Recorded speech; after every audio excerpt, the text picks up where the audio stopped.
ለመማር ወደ ትምህርት ተቋም መሄድ ግድ አይደለም። ናሽናል አቪዬሽን ኮሌጅ ራሳችሁን ከኮሮና ቫይረስ ወረርሽኝ እየጠበቃችሁ በቤታችሁ ወይም በተመቻችሁ ቦታ በኢንተርኔት አማካኝነት በኦንላይን ትምህርታችሁን መከታተል ይቻላል። ካናዳ ከሚገኘው ኢንተርናሽናል ኤር ትራንስፖርት አሶሲዬሽን አያታና ከእንግሊዙ ኢንስቲትዩት ኦፍ ኮመርሻል ማኔጅመንት ICM ጋር በመተባበር የሚሰጡ ትምህርቶችን ተከታትላችሁ በ6 ወር ጊዜ በዓለም አቀፍ ደረጃ ተቀባይነት ያለውን የስልጠና ማስረጃ ባለቤት መሆን ይቻላል። ከኢትዮጵያ ሲቪል አቪዬሽን ባለስልጣን ሙሉ ዕውቅና ባገኘንባቸው የፍላይት ኦፕሬሽን እና የሆስተስ ስልጠናም በምዝገባ ላይ ነን። ጥያቄና መልስ፣ የክፍል ስራዎች ብሎም ፈተና መፈተን ክፍል ውስጥ እንዳላችሁ አይነት ልምድ ባላቸው መምህራን እየተማራችሁ በኦንላይን ባላችሁበት ቦታ አድራሻ ከ22 ማዞሪያ ወደ ሾላ ገበያ በሚወስደው መንገድ 150 ሜትር ገባ ብሎ ናሽናል አቪዬሽን ኮሌጅ የናሽናል ኤርዌይስ እህት ኩባንያ ህልሞን እውን ያደርጋል።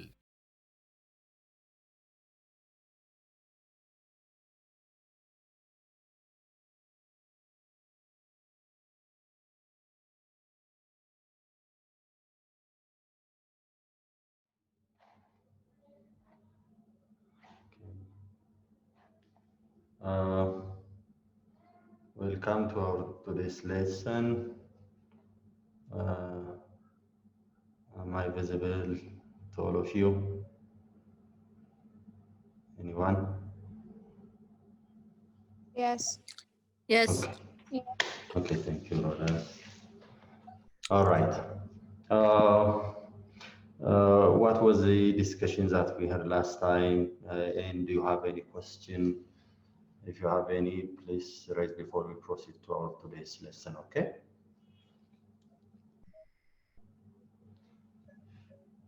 Ishi. Go ahead, volunteers. Volunteers. Ishi, Lamlam. Last time we discussed about staffing. We define staffing. We also see the process of staffing and also the steps under it. And also we discussed about recruitment and its source. And also we discussed about selection. So we define staffing as a set of activity aimed at attracting and selecting individual for a certain position in a certain organization. And the training and development, measurement, selection, placement, and as in both result planal. Kaza process of staffing and the first process, human resource planning and planal. Dealing with the objective and systematic assessment of current and future staffing needed for that organization and identifying individuals and taking to the meeting the place or the position needed to meet. Human resource planning takes 3 steps. Job analysis, job description, and job specification. Job analysis diagnose maragno job collection na record information recording most of the time purpose major duty ማለት ነው። ከዛ job description ላይ ደግሞ list major duties, work condition, and tools and materials required for that performance ብለን ነበረ። መጨረሻ ላይ job specification ላይ skill, ability, education and post work experienceዎቹ ይታያሉ። The second discussion የነበረው requirement ነበረ. It's a process of... Shall we give the chance to other students, Lamlam? It's fine. Thank you very much. Thank you very much. Okay. Others? Okay. The second process of staffing is recruitment. Recruitment is the process of finding and attempting to attract candidates who are capable of effectively applying the job vacancy. Its main objective is to attract the right number of qualified individuals or candidates. Recruitment can be it has two resources or sources. It's internal source and external source. Internal source is the present employees or the employees who are working in that company. The internal source can be closed or open. The closed one is when the manager selects the type of people or the individual or the candidate who is capable of the vacancy or the who is capable of the job or the position. The open system is all employees in that organization who are capable of to apply that job or to take that position can apply. These requirements have advantages and limitations. The advantages, candidates are already oriented and they know the job of that organization or the environment of that organization, so it reduces the cost. And reliable information about the candidates or employees, as long as they are working in that organization, we have full information about their personal behavior, their job behavior, and their capability. The third one is requirement cost is lower and good performance is rewarded. They keep in mind that if I work hard and if I did a good job, I have the opportunity to go to higher position, and that motivates them. Thank you very much, Lydia. Okay. Let's give the chance to other students again. Okay, Delos. Hello, Samal. Isamanyal, go ahead. We also discussed about the sources of recruitment. Yeah. Within the source of recruitment, there is an internal sources. It can be effective source for the middle and lower level job posts, and it can be closed system or open system. And the closed systems are managers who select the type of people for a vacancy, and the open systems are also all employees capable to be called to apply. And after that, also we see that the advantage of and the limitations of the recruitment, the internal internal source advantage. Thank you very much. The advantage was it candidates to be already oriented to the organization. Recruitment costs are lower and good performance is rewarded. The limitations were fewer new ideas. Many of them are old, and the unsuccessful contenders may become upset. Candidates currently work may be disrupted. These are the limitations. And the second one is the external sources.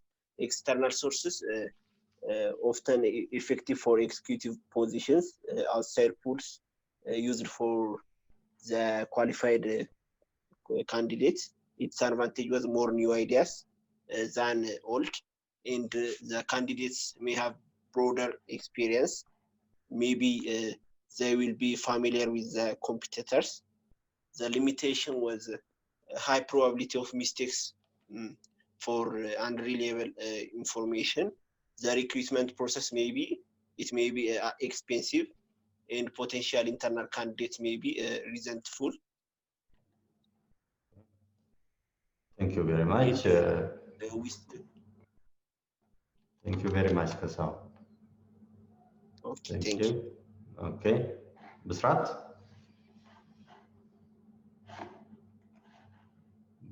Bisrat Kiros.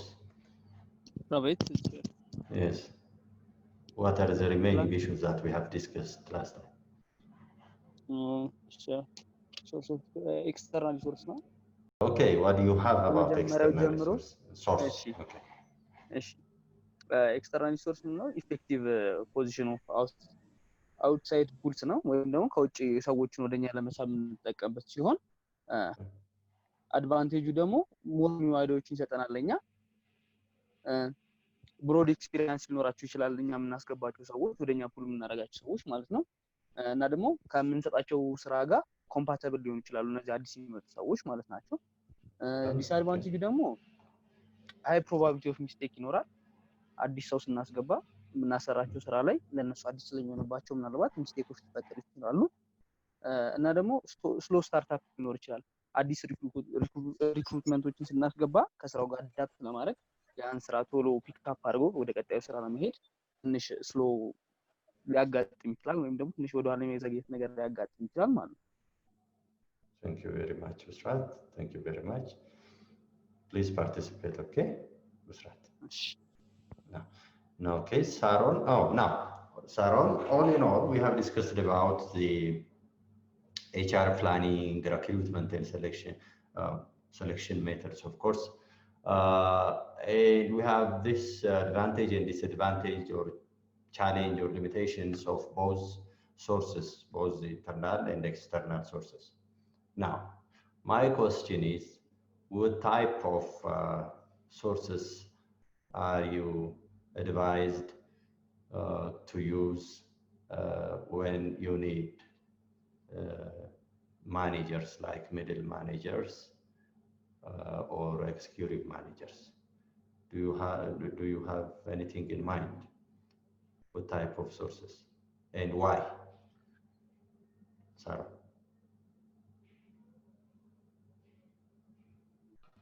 Saron Tafari. Okay. So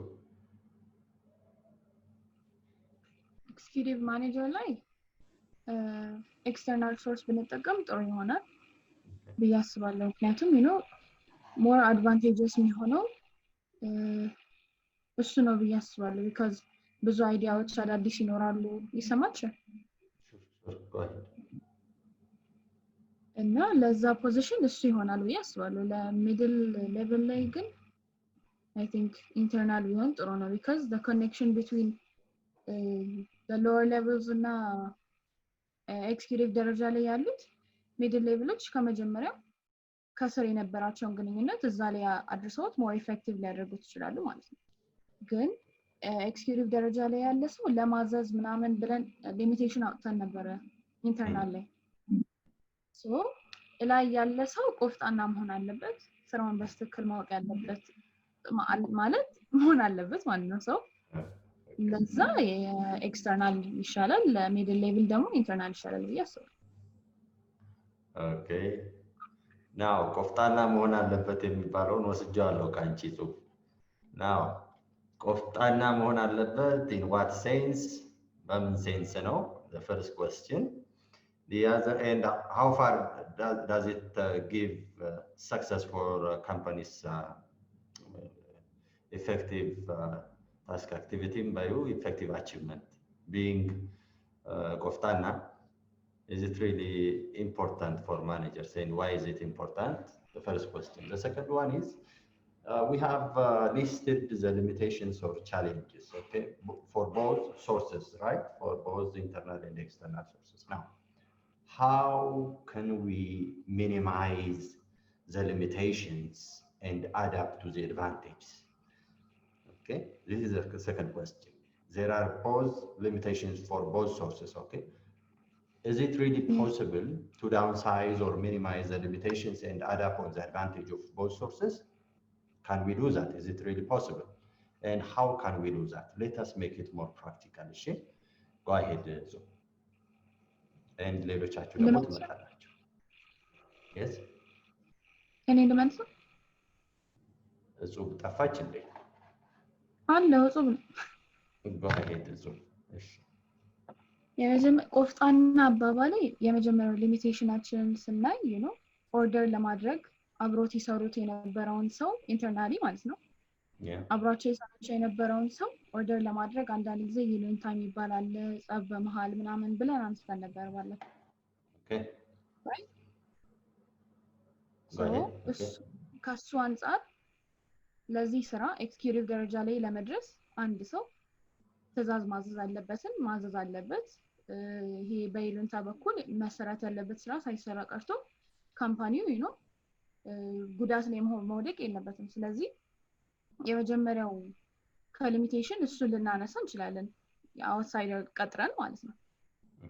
ሊሚቴሽኖችን ለመቀነስ ደግሞ ባልከው ጥያቄ ኦብቪየስሊ መቀነስ እንችላለን። ምክንያቱም እስቲ አሁን ከላይክ ትሬኒንግ ምናምን ያለው አንድን ሰው ትሬን አድርገን በትንሽ ኮስትም ቢሆን ሊሚቴሽን መቀነስ እንችላለን። ስለምንቀጥረው ሰው በደንብ አናላይዝ መስራት እንችላለን።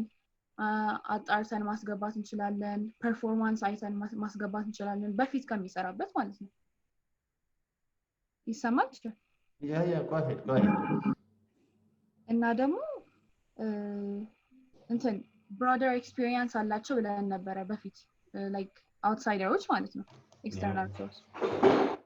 ስለዚህ በሱ እንኳን የአንድን ሰው ፐርፎርማንስ ማወቅ እንችላለን። ለተወሰነ ጊዜ እንኳን እንዴት ነበር ሲሰራ የነበረው ይሄን ሁሉ ሳናጣራ መቼስ አንቀጥርም አይደል? በዛ ሊሚቴሽን መቀነስ እንችላለን። ፕሮባብሊ ሚስቴክስ ይኖራል፣ ሊሚቴሽንስ ይኖራሉ። እሱን ማጥፋት አንችልም፣ ግን አት ሰም ሌቭል ሚኒማይዝ ማድረግ እንችላለን ሊሚቴሽኖችን ማለት ነው።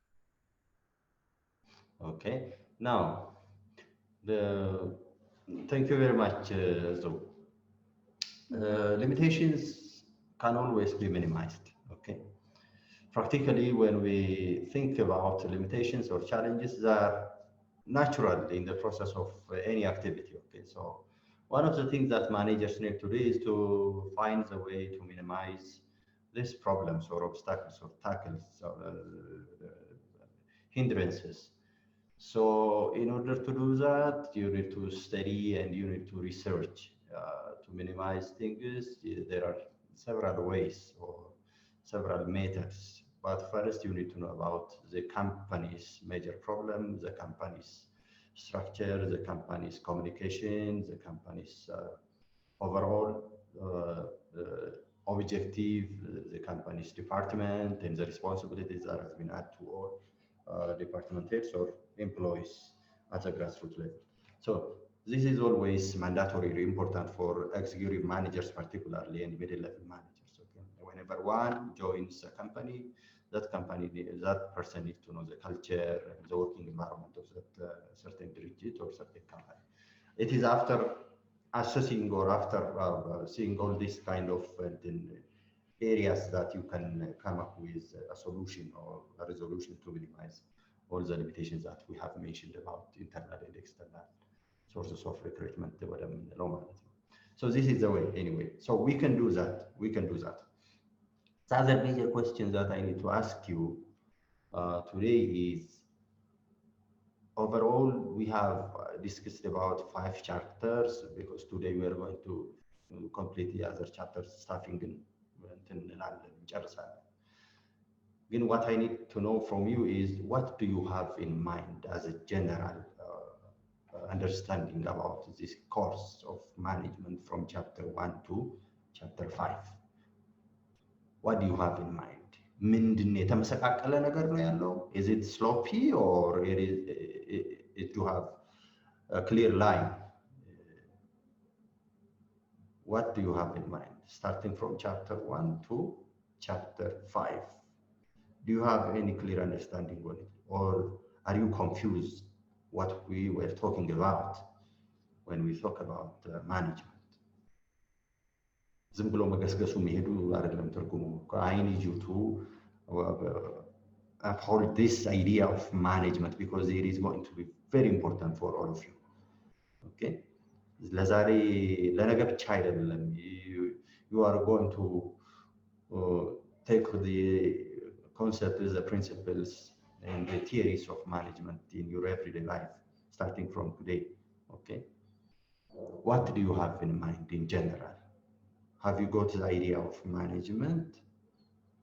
Have you got it? I have. So go ahead. Let you summarize. Yeah. Okay. ምንም ውስብስብ ያለ ነገር አልነበረም። ትንሽ ቻፕተር 1 ላይ ትንሽ ግራ ገብቶኝ ነበር፣ ግን ከዛ በኋላ ያሉት ሞር ዲቴይልድ ቢሆኑ ስለ አንደኛው ቻፕተር በደንብ እያብራራው ነው የመጣው። ሶ አይ ቲንክ ማኔጅመንት የብቻ ስራ አይደለም። አንድ ኦርጋናይዜሽን ላይ ማኔጅ የማድረግ የአንድ ሰው ብቻ ወይም የአንድ አካል ብቻ ስራ እንዳልሆነ ገብቶኛል።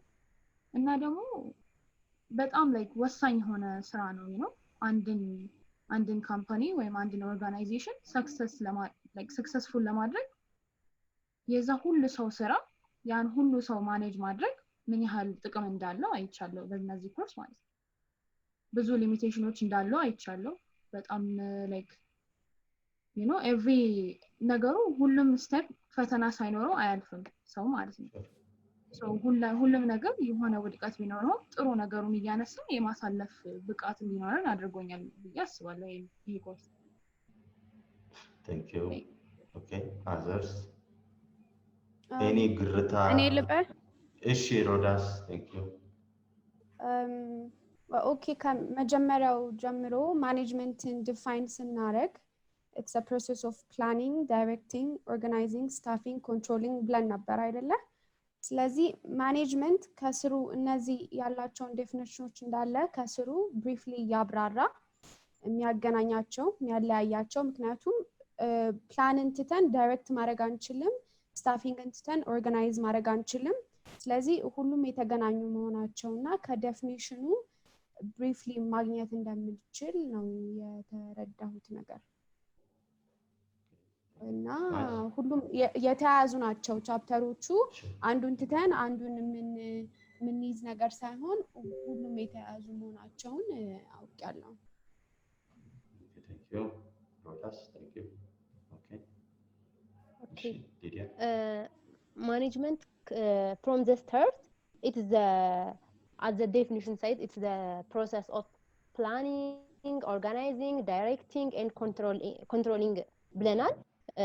ሶ እነዚህ ፕላኒንግ፣ ኮንትሮሊንግ፣ ኦርጋናይዚንግ አንድ ላይ የተያያዙና ለብቻቸው ጀስት ፕላን ብቻ አድርገን አንድን ኦርጋናይዜሽንን ማኔጅ ማድረግ እንደማንችል ኦር ኦርጋናይዝ አድርገን አንዱን ተን አንዱን መተው እንደማንችልና የራሱ ማኔጅመንት የራሱ የሆኑ ስቴፖች አሉት። ሳይንቲፊክም ሶሻልም ወይም አርትም። ሳይንቲፊክ ስንል ፕሮሰስ አሉት፣ ፕሮሲጀር አለው። ከፕላኒንግ ተነስቶ ኦርጋናይዝ ያደርጋል፣ ስታፍ ያደርጋል፣ ከዛ ኮንትሮል እያለ ፕሮሰሱ ይቀጥላል። አርት ስንል ደግሞ ሶሻል ኢንተራክሽን ሂውማን ስኪል እንደሚያስፈልገንና ዲፈረንት ማኔጀሪያል ሌቭሎች እንዳሉ እነሱም የየራሳቸው ስኪል እንደሚያስፈልጋቸውና ማኔጅመንት ላይፍ ላይ በጣም ኢምፖርታንት የሆነ አይዲያ እንደሆነ አግኝቻለሁ። Thank you very much. Let me take 2 volunteers and we will proceed to today's discussion. And if you have any question, you are welcome. Okay, you ask.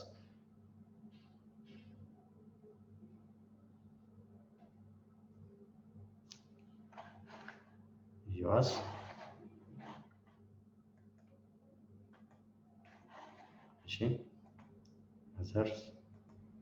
Others, I'm giving you the chance whether you have understood the discussion that we had from chapter 1 to 5. If you are in confusion, please raise the questions and you are welcome. This is what I'm telling you. Is your dance? ኦኬ ስለ ማኔጅመንት ሞር ዲቴል የሆነ ኢንፎርሜሽን እንዲኖረኝ ረድቶኛል ሲጀመር ኮርሱ ማለት ነው። አዲሽናሊ ደግሞ ማኔጅመንት የራሱ የሆነ ፕሮሲጀር እንዳለው እና የማኔጅመንት የፋውንዴሽን ኦፍ ሳምቲንግ መሆኑን በዩኒት 1 ሞር ብሪፍሊ አይተናል። ዩኒት 2 ላይ ሞር ኮንሰርን ያደረግነው ፕላኒንግ ላይ ነው። ፕላኒንግ that's like foundation of the የአንድ ኦርጋናይዜሽን መሆኑን አይተናል። additionally ደግሞ continuous process መሆኑን አይተናል።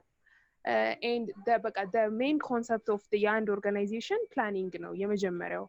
ከዛ organize ደግሞ pulling together ያለንን ሪሶርስ አንድ ላይ መሰብሰብ የሚለው ላይ ነው more focused የሚያደርገው።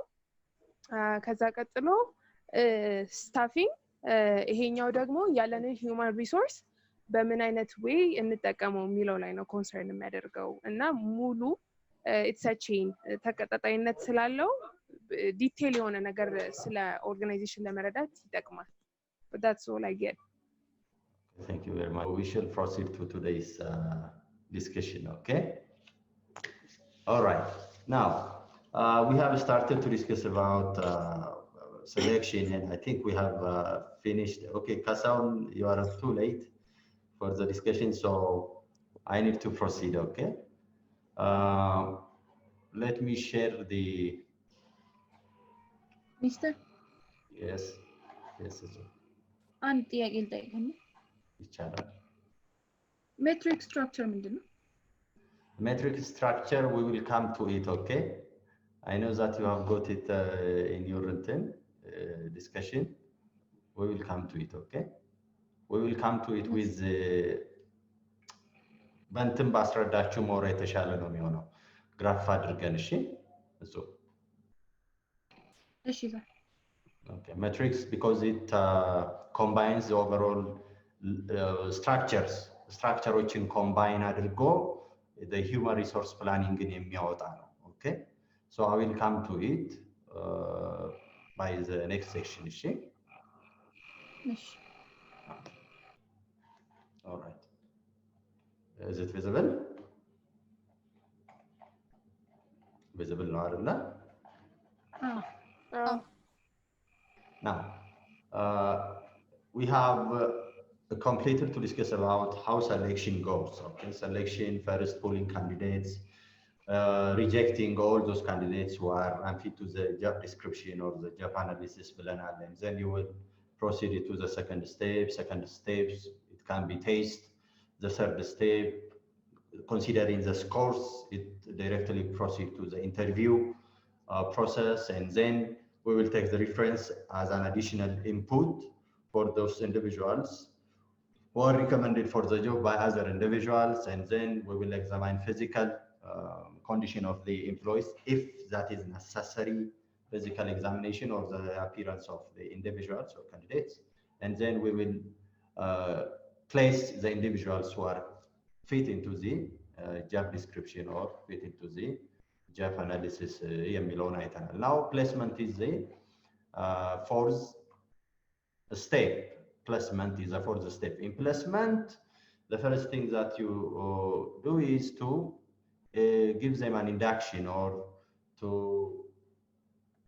give an introductory aspects of your organization to the new employees. After that, you need to train them, okay? Let's proceed to the training and development program. What is to be trained?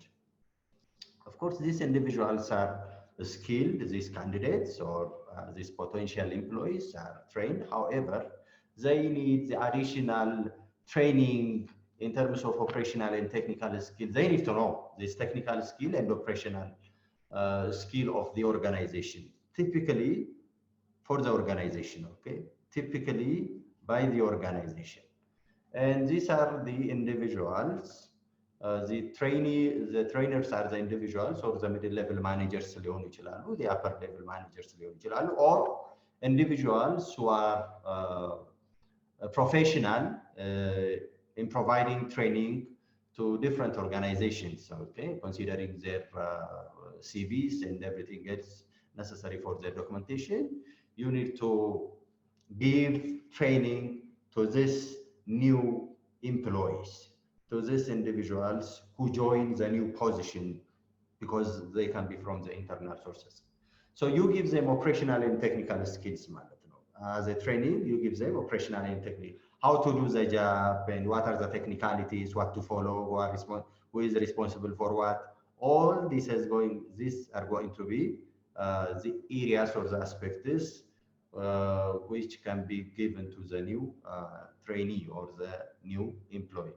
Development, as the name indicates, development ማለት it is a continuous aspect of progress ማለት ነው. Continuous aspect of progress or continuous aspect of giving somebody to boost him up or to boost her up to the higher level of skill, to the higher level of knowledge, both for the present and future ይለናል።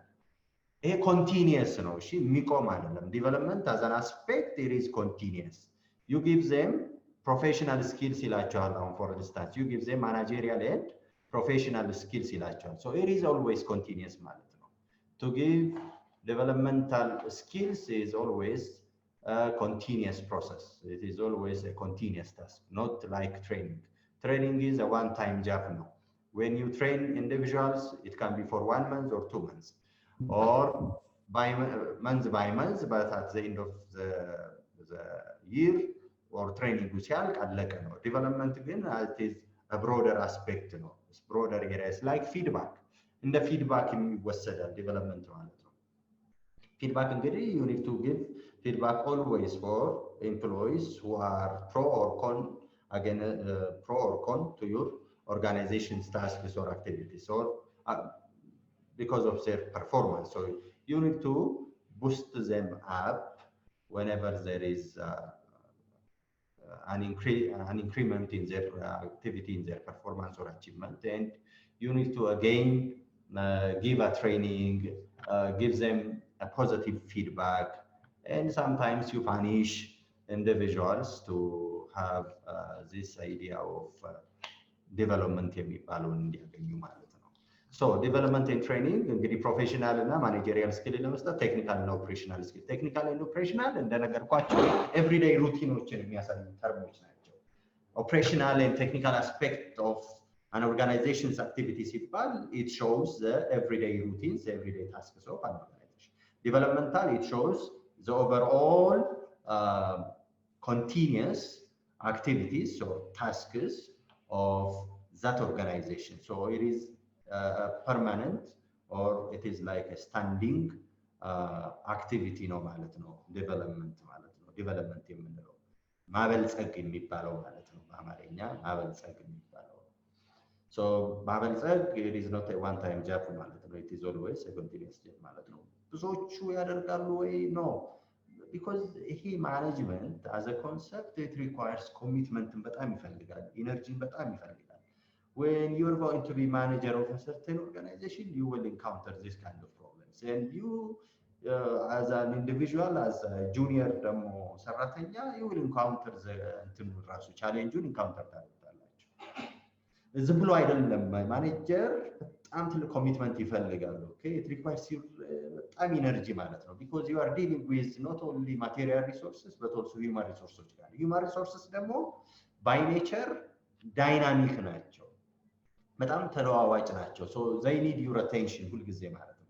If you are frustrated and quit about managing them, controlling them, then that is the end of the beginning of the end of the company's objective. እዛ ጋር ነው የሚያቆመው ብዙ ጊዜ።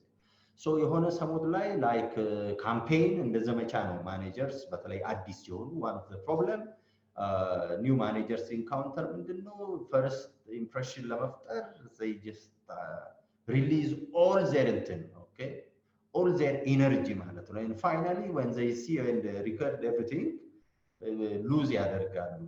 እነዚህ ስጋ እንደው መዳረቅ ነው ምናምን የሚሉ አሉ ብዙዎች። ብዙ ጊዜ እንደዛ ያጋጥማል። So as an owner ስለዚህ እንደ ኦነር ደግሞ mid level managers and top level ማኔጀሮችን as an owner ደግሞ እንደ ኦነር ሆናችሁ ስታዩ you need to inspire them always, you need to give them a boost up በጣም boost up ማድረግ ይኖርባቸዋል። you need to admire them, you need to motivate them. okay, ይስተካከላል ይሰራል ነው depending on his skill or knowledge። ግን እንደው ዝም ብሎም ሰነፍ ከሆነ you need to take an action። ግን ብዙ ጊዜ executives and general managers are of course capable individuals። እነዚህን ሰዎች boost up ማድረግ ያስፈልጋል። you need to motivate them as an owner እንደ ኦነር ማለት ነው። ነገር እናንተ probably ዛሬም ድርጅት ያላችሁ ሰዎች ልትሆኑ ትችላላችሁ፣ ነገ ድርጅት የምትመሩት ልትሆኑ ትችላላችሁ። so expect ማድረግ ያስፈልጋል። this kind of እንትኖችን inspiration ያስፈልጋል፣ motivation. And you need to read a lot as a manager because you are always in connection with human behavior. You need to deal with it ማለት ነው። in order to deal with it ደግሞ you need to always an updated individual መሆን ያስፈልጋል። okay, you need to read ሪዲንግ ስላችሁ እንደ ማኔጅመንት አስፔክት ላይ ያሉ ነገሮችን ሳይኮሎጂ ነክ ነገሮችን ማንበብ ያስፈልጋል። you know to be successful as a manager ማለት ነው። so management we have mentioned that it is both science and it is an art too ብለናል። it is because of these two እንትኖች ነው እንግዲህ አስፔክቶች ናቸው። በሁለቱም በኩል you need to be sharp መሆን ያስፈልጋል፣ ስማርት መሆን ያስፈልጋል። in order to do that you need to update yourself always። ሁሌም አፕዴት ማድረግ ያስፈልጋል ራሳችሁን ለማለት ነው። so training መስጠት it is the obligation of managers, you know, middle level managers. if not ደግሞ they need to at least facilitate the training method facilitate ማድረግ ያስፈልጋል። ትሬኒንግ ኦርጋናይዜሽኖችን ኦርጋናይዝ ማድረግ ያስፈልጋል። የትሬኒንግ እንትኖችን ጭምር ሴሽኖችን ጭምር as a manager ማለት ነው። ብዙ ጊዜ this is not happening in ኢትዮጵያ። ብዙ ትላልቅ ኢቭን ካምፓኒዎች ላይ ኤክሴፕት ስብሰባ እንጂ ትሬኒንግ እንደ አንድ ትልቅ ኢሹ የዴቨሎፕመንት ኤንድ ትሬኒንግ ሴንተር አለ። ለምሳሌ በውጭው ዓለም ላይ in any company middle level and higher level companies they will have this training and development section አለ ዲፓርትመንት አለ by itself. Now we are discussing development and training under the section of በማን ስር ነው? በሁማን ሪሶርስ ስር ነው እየተነጋገርን ያለው። but in other world in the western በሉት የኤዥያን world ብትሄዱ development and training center including research center it do have its own department የራሱ የሆነ ዲፓርትመንት ያለው። ለምን? because as I told you earlier it is ወደድንም ጠላንም only the human element that achieves the objective of an organization. So the greater focus, the greater attention should be given to the human element of an organization. እሱን ለማድረግ ደግሞ you as a manager you need to always come up with new ideas, training, development, motivation, inspire, ማድረግ incentive like you need to be very energetic መሆን ያስፈልጋል እንዲህ አይነት ስራዎች ላይ ማለት ነው። ይቻላል of course ይቻላል but it requires your commitment and energy በጣም ማለት ነው ከምታስቡት በላይ ነው ከማወራው በላይ ነው because controlling by itself በጣም ትልቅ ኢሹ ስለሆነ ማለት ነው። controlling የምንለው issue by itself is በጣም ትልቅ ነገር ስለሆነ ማለት ነው በማኔጅመንት ውስጥ። all right so deciding on training ለምሳሌ what are the first things that we need to do before deciding to give training? እዚህ እንደ ማንኛውም ሪሰርች ሜተድ ነው ይሄ እንግዲህ የሚታየው። the first thing is need assessment ነው። is it really necessary to give training to the new employee? need assessment መስጠት ያስፈልጋል። not only to the እንግዲህ አሁን እዚህ ጋር የሚያሳያችሁ not only to the new employee but also to senior employees also need assessment has to be always conducted. Need assessment it is from ከምን የሚገኝ ነው? one is from the performance evaluation የሚገኝ ነው from performance appraisal ከሚባለው። the other thing job analysis ይሰራል for what type of job should we need to give training. The other one is if you have new idea or new business idea within that company በራሱ you need to give an upgraded training መስጠት ያስፈልጋል about that idea that new business venture ማለት ነው። so the first thing that you need to do is the need assessment ይሰራል። is it really important to give this training? what kind of training should we give? for who? okay methods all these are we will come to the methods but first need assessment is it important to give training መስጠት አስፈላጊ ነው ወይ? for whom shall we give the training? ለማን እንስጥ ትሬኒንጉን? okay እዚህ ጋር እንደምታያቸው it involves identifying training needs, setting training objectives. what is the objective? why is it important to give the training?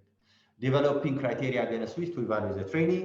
of course without listing or jotting down the objective of the training you can't really give any trainings because trainings need to have always objective ያስፈልጋቸዋል ዓላማ ያስፈልጋቸዋል። ዝም ብሎ ተነስቶ ትሬኒንግ አይሰጥም።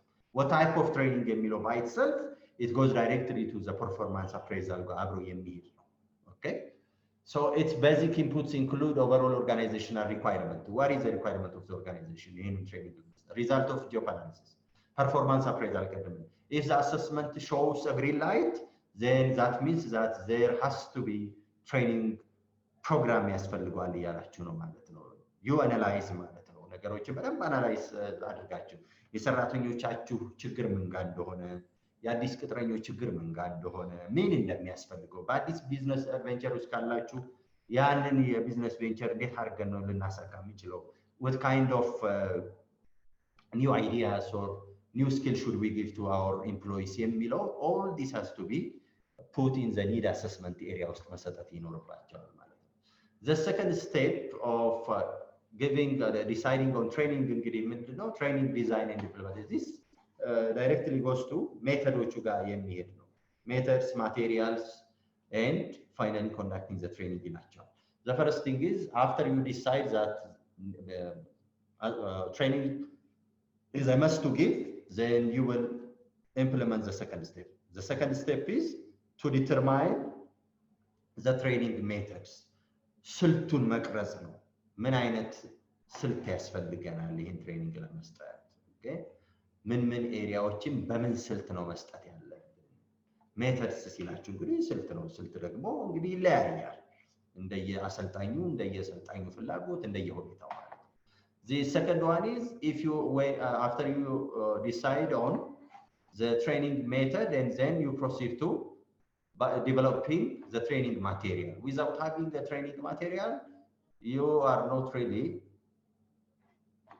advised to give any training okay you are not advised to give training you need to have a training material ልክ እናንተ ባለፈው ሞጁሉ ይሰጠን እንዳላችሁት in every training there has to be the training material ዶክመንቱ ያስፈልጋል and you need to dispatch it to the trainees ትሬኒዎቹ ያንን ነገር አንብበው መተው ወይም ደግሞ እናንተ ስታስተምሩ እናንተ ትሬኒንጉን ስትሰጡ they need to see that material እዚህ ፔጅ ላይ ያለውን አንብቡልኝ ሊመጣ ስለሚችል ማለት ነው እዚህ ላይ ምንድነው አይዲያ ያላችሁ የሚል ነገር ሊመጣ ስለሚችል ahead of time ደግሞ there are this active የሆኑ ደግሞ ትሬኒዎች አሉ ቀድሞ አንብበው መተው really challenge የሚያደርጉ ማለት ነው these are the individuals who has to be always እንትን መሆን ያለባቸው appreciate መደረግ ያለባቸው ናቸው within the training program and finally the third step is to conduct the training then you conduct the training and after all after conducting the training እዚህ ጋር እንደተቀመጠው ቅድም you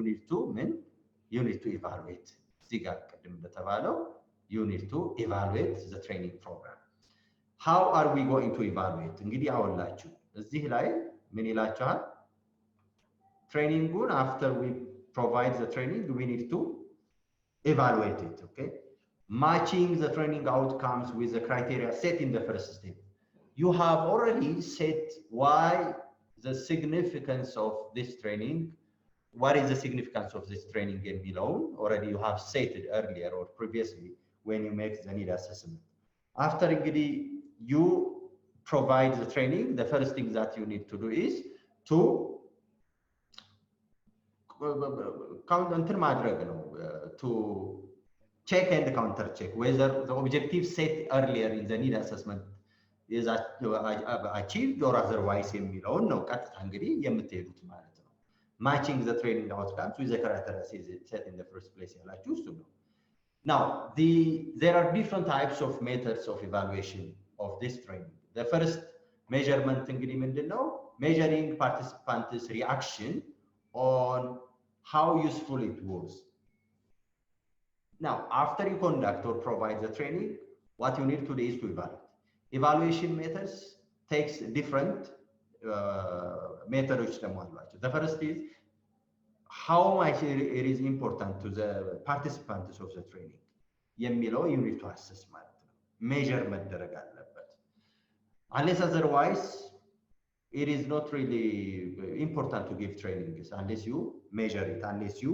got the feedback from the trainee ማለት ነው the second type of method of assessment or method of evaluation is administrative assessment or test before and after the training particularly it is important to give before the training about the general area of your training on the general area of your training you provide them test ቀድሞ ማለት ነው before they took the training aspect ከመውሰዳቸው በፊት you provide them the test በምኖች ላይ because you have done the need assessment here በኒድ አሰስመንቶቹ ላይ you give them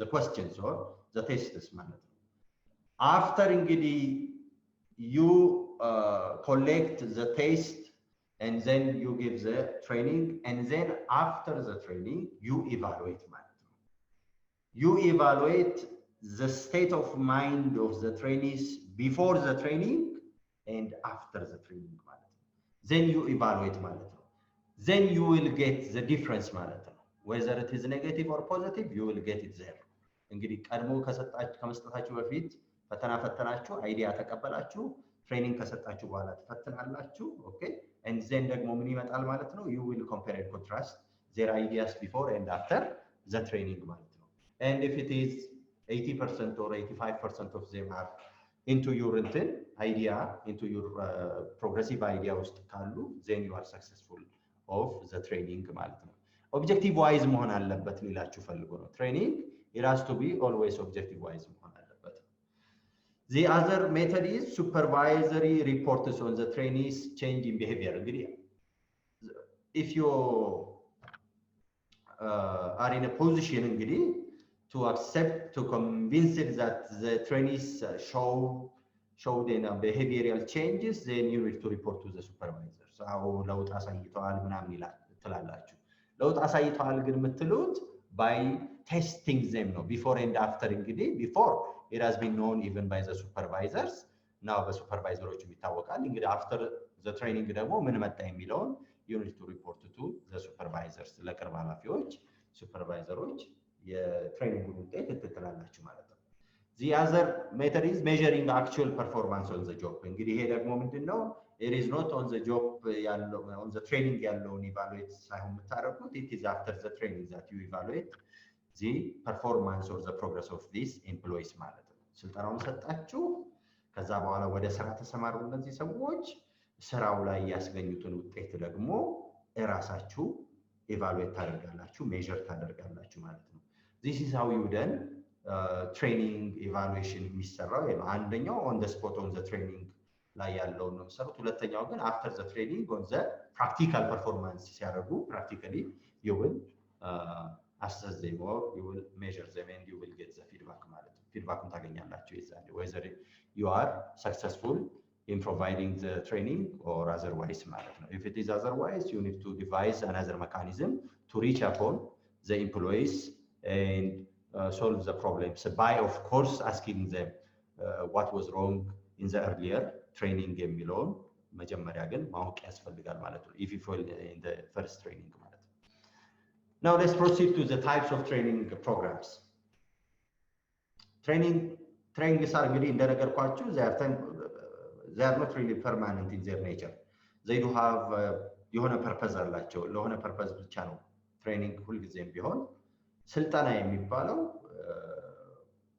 knowledge ከሚባለው development ከሚባለው የተለየ ነው ኦኬ ስልጠና አንድ በነበራችሁ ነገር ላይ የሆነ ነገር አድ የሚያደርግ ነው የሆነ ነገር አድ የሚያደርግ ነው አዲስን የሆነ ነገር አድ የሚያደርግ development ያንንም ጭምር የሚያልፍ ነው አዲስ ነገርም ጭምር ሙሉ ለሙሉ የሚሰጣችሁ ነው ሁሉ ጊዜም ደግሞ የሚቀጥልም ጭምር ነው knowledge የምንለውም እንደዛው ነው knowledge particularly እናንተ now let you take yourself 3 አመት or 4 አመት በአንድ ኮሌጅ ውስጥ ቁጭ ብላችሁ ነው የምትማሩት ትሬኒንግ ግን እንደዛ አይደለም for 2 months ሊሆን ይችላል for 1 month ሊሆን ይችላል for 6 months ሊሆን ይችላል nowadays 8 ወር 9 ወር ወይ እስከ 1 አመት ሊሄድ ይችላል ይሆናል this is what we call short term እንግዲህ ትሬኒንግ የሚባሉት ናቸው yours is not a short term training rather it is hi okay sorry for the interruption so let's take the different types of training programs the first one is orientation training ይባላል when you join NAC or the National Aviation College the management team gave you I think they gave you the orientation about ስለምንድን ነው የሰጣችሁ orientation it's about the college and how it works and what are the objectives mission vision and everything else the structures who is for what የሚለውን the responsibilities has been already administered and what is expected from the students so everything else regarding the teaching learning method process it has been oriented by the management team for you I think so this is what we call እንግዲህ general orientation training የሚባለው ነው it is እንግዲህ a formal program designed to provide new employees now you can take this one new employees የሚለውን በእናንተ ደግሞ new students with information about the company and their job with information about the college በሚለው መውሰድ ትችላላችሁ when you joined National Aviation College in 2012 at the early period of 2012 the first thing that the management team done was to give you the orientation program ነው የሰጣችሁ this is what we call the general idea about the college እንዴት ነው የሚሰራው ምንድን ነው የሚሰራው በማን ነው የሚሰራው ከተማሪ ምን ይጠበቃል ከአስተማሪ whatever everything else it has been discussed as an orientation to all students. The second type of training program is technical skill training. This is, it says it aims at providing specialized knowledge and developing facility in the use of methods, processes, and techniques. It helps in maintaining and improving current performance level. Now, as I told you earlier, technical skill, you have the technical skill earlier, but again now it has been updated as well. Yeah, knowledge, yeah, technical skill updated. But this is particularly important for accounting ተማሪዎች. This is particularly important for accounting individuals. Well, ለእናንተም ይጠቅማል፣ ለእነሱ ብቻ ለማለት ፈልጌ አይደለም። Because there is always technical issues ያሉበት an accounting department technical issue አለበት። Nowadays በኢትዮጵያ ውስጥ IFRS የሚባል ሲስተም መጥቷል። IFRS International Finance Reporting System የሚሉትን ማለት ነው። It has been in our rented በእኛ ጊዜ የነበረው ቀድሞ የነበረው የአካውንቲንግ ሲስተም it is different. Okay, የተለየ ሲስተም ነው የነበረው።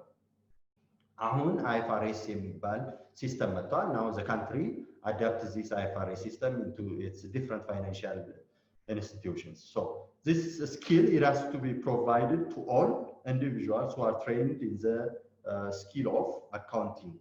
ይሄ አዲስ ኖሌጅ መሰጠት ስላለበት and በክሬዲት አወር ሊሆን ይችላል, for 1 or 2 months ሊሆን ይችላል, we don't know, but it is a technical skill training which adds more new technical skills to the individuals who have already the basic knowledge about that skill ማለት ነው። basic knowledge ያላቸው በዛ ክህሎት ላይ ማለት ነው። ለነሱ የሚጨመርበት ነው። ይሄ አዲስ ስኪል የሚጨመሩበት የትሬኒንግ አይነት ነው። this is what we call technical skill training. The third one is the management development progress ይለናል። this is, it says, focuses on managerial skills for the use at the supervisory management and executive levels ይለናል። executive levels እንግዲህ consider the middle level ማኔጀሮችንም ጭምር ኮንሲደር ያደረገ ጀነራል ማኔጀሮችንም ጭምር ኮንሲደር ያለ ማን ነው ስልጠናው የሚሰጠው? it may be the government or other ተቋምስ who are authorized to give trainings on the management area ላይ ያሉ ትሬኒንጎችን መስጠት የሚችሉ ተቋሞች ናቸው እንዲህ አይነት ትሬኒንግ የሚሰጡ። so this is the 3 types of training programs or training aspects that is given to employees working in an organization ማለት ነው። it is the task or the activity or it is the area where the human resource department facilitates all these kinds of training programs. ትልቁን ስራ እንግዲህ የሚሰሩት እንደነገርኳችሁ human resources ናቸው። ይሄንን ነገር በራሳቸው ላይ ሰጡ ይችላሉ but they organize, they facilitate. okay, what are the methods እንግዲህ are there any methods about training and development? Do we have any particular methods when we give this training? Yes, no. There are 2 types of particular methods on giving training. The first one is on the job training ይለናል። The second one is on the off the job training የሚባለው ነው። On the job training እና off the job training እዚህ ጋር እንደምታዩት off the job training የሚባለው። On the job training ሲባል ምን ማለት ነው? እስቲ ሞክሩና see.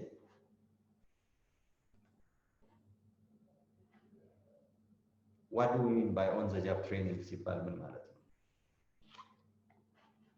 volunteer on the job training ሲል I guess ስራው ላይ ያለን ሊዲያ ዮርዳኖስ ገብታ ነው ቶሎ go ahead ሊዲያ። እሺ እና on the job training ሲለን ስራ ላይ እያሉ ስራውን እየሰሩ ኮች ማድረግ ጋይድ ማድረግ ወይ ደግሞ የሆነ አሰስመንት ተሰጥቷቸው ይሄን አሳይመንት እንዴት በምን ሜትድ መስራት እንዳለባቸው ጋይድ እያደረግናቸው ስራ ላይ እንዳሉ እንዴት ትሬን እንደምናረጋቸውና እንዴት ስኪላቸውን ዴቨሎፕ እንደሚያደርጉ ነው። ኦፍ ዘ ጆብ ሲለን ደግሞ ከወርክ ፕሌስ ውጭ ሆነው ይሄኛው ወርክ ፕሌስ ላይ ያሉ ነው። ይሄኛው ደግሞ ከወርክ ፕሌስ ወጥተው የሚሰጣቸው ለምሳሌ ገና ስራው ላይ ሳይገቡ ምናምን ስለ ስራው የሚሰጣቸው ኢንፎርሜሽን ፕሬዘንቴሽን ሊሆን ይችላል የተለያዩ አይዲያዎች ሊሆን ይችላል Thank you very much. Yeah, Jordanos, go ahead. ሙሉውን እሷ ገልጸዋለች ሁሉም ብለዋለች Okay. Now, so yeah I think so ያሰብኩትን ነው ያለችው እሺ Okay. Thank you anyway. በትምህርት ከፍ ብሎ መብረር ይቻላል።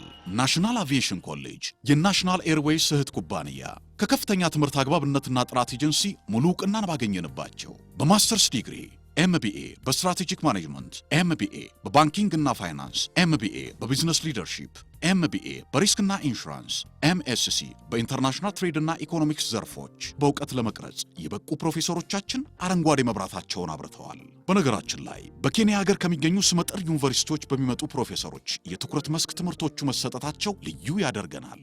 በምርጥ የትምህርት ስርዓት የተገነባው ናሽናል አቪዬሽን ኮሌጅ በመጀመሪያ ዲግሪ በአቪዬሽን ማኔጅመንት፣ በሆቴል ማኔጅመንት፣ በአካውንቲንግ እና ፋይናንስ፣ በማርኬቲንግ ማኔጅመንት አስተማማኝ ትምህርት ይገቢውና ራስዎንና ሀገሮን ይለውጡ።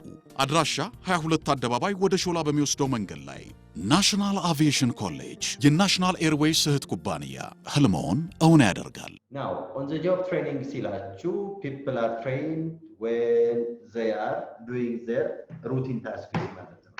when they are doing their routine tasks እየሰሩ ባሉበት የሚሰለጥኑበት መንገድ ነው ይሄ Okay, this is what we call on the job training የሚባለው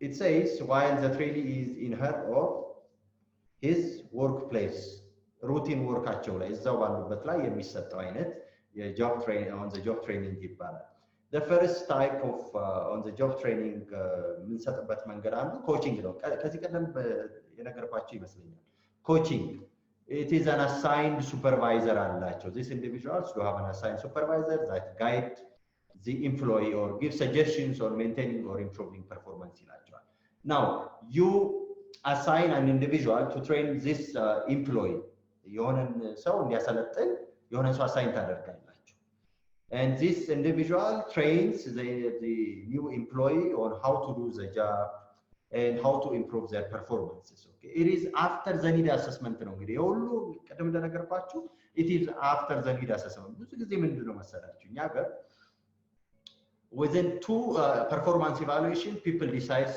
whether to leave to evict or to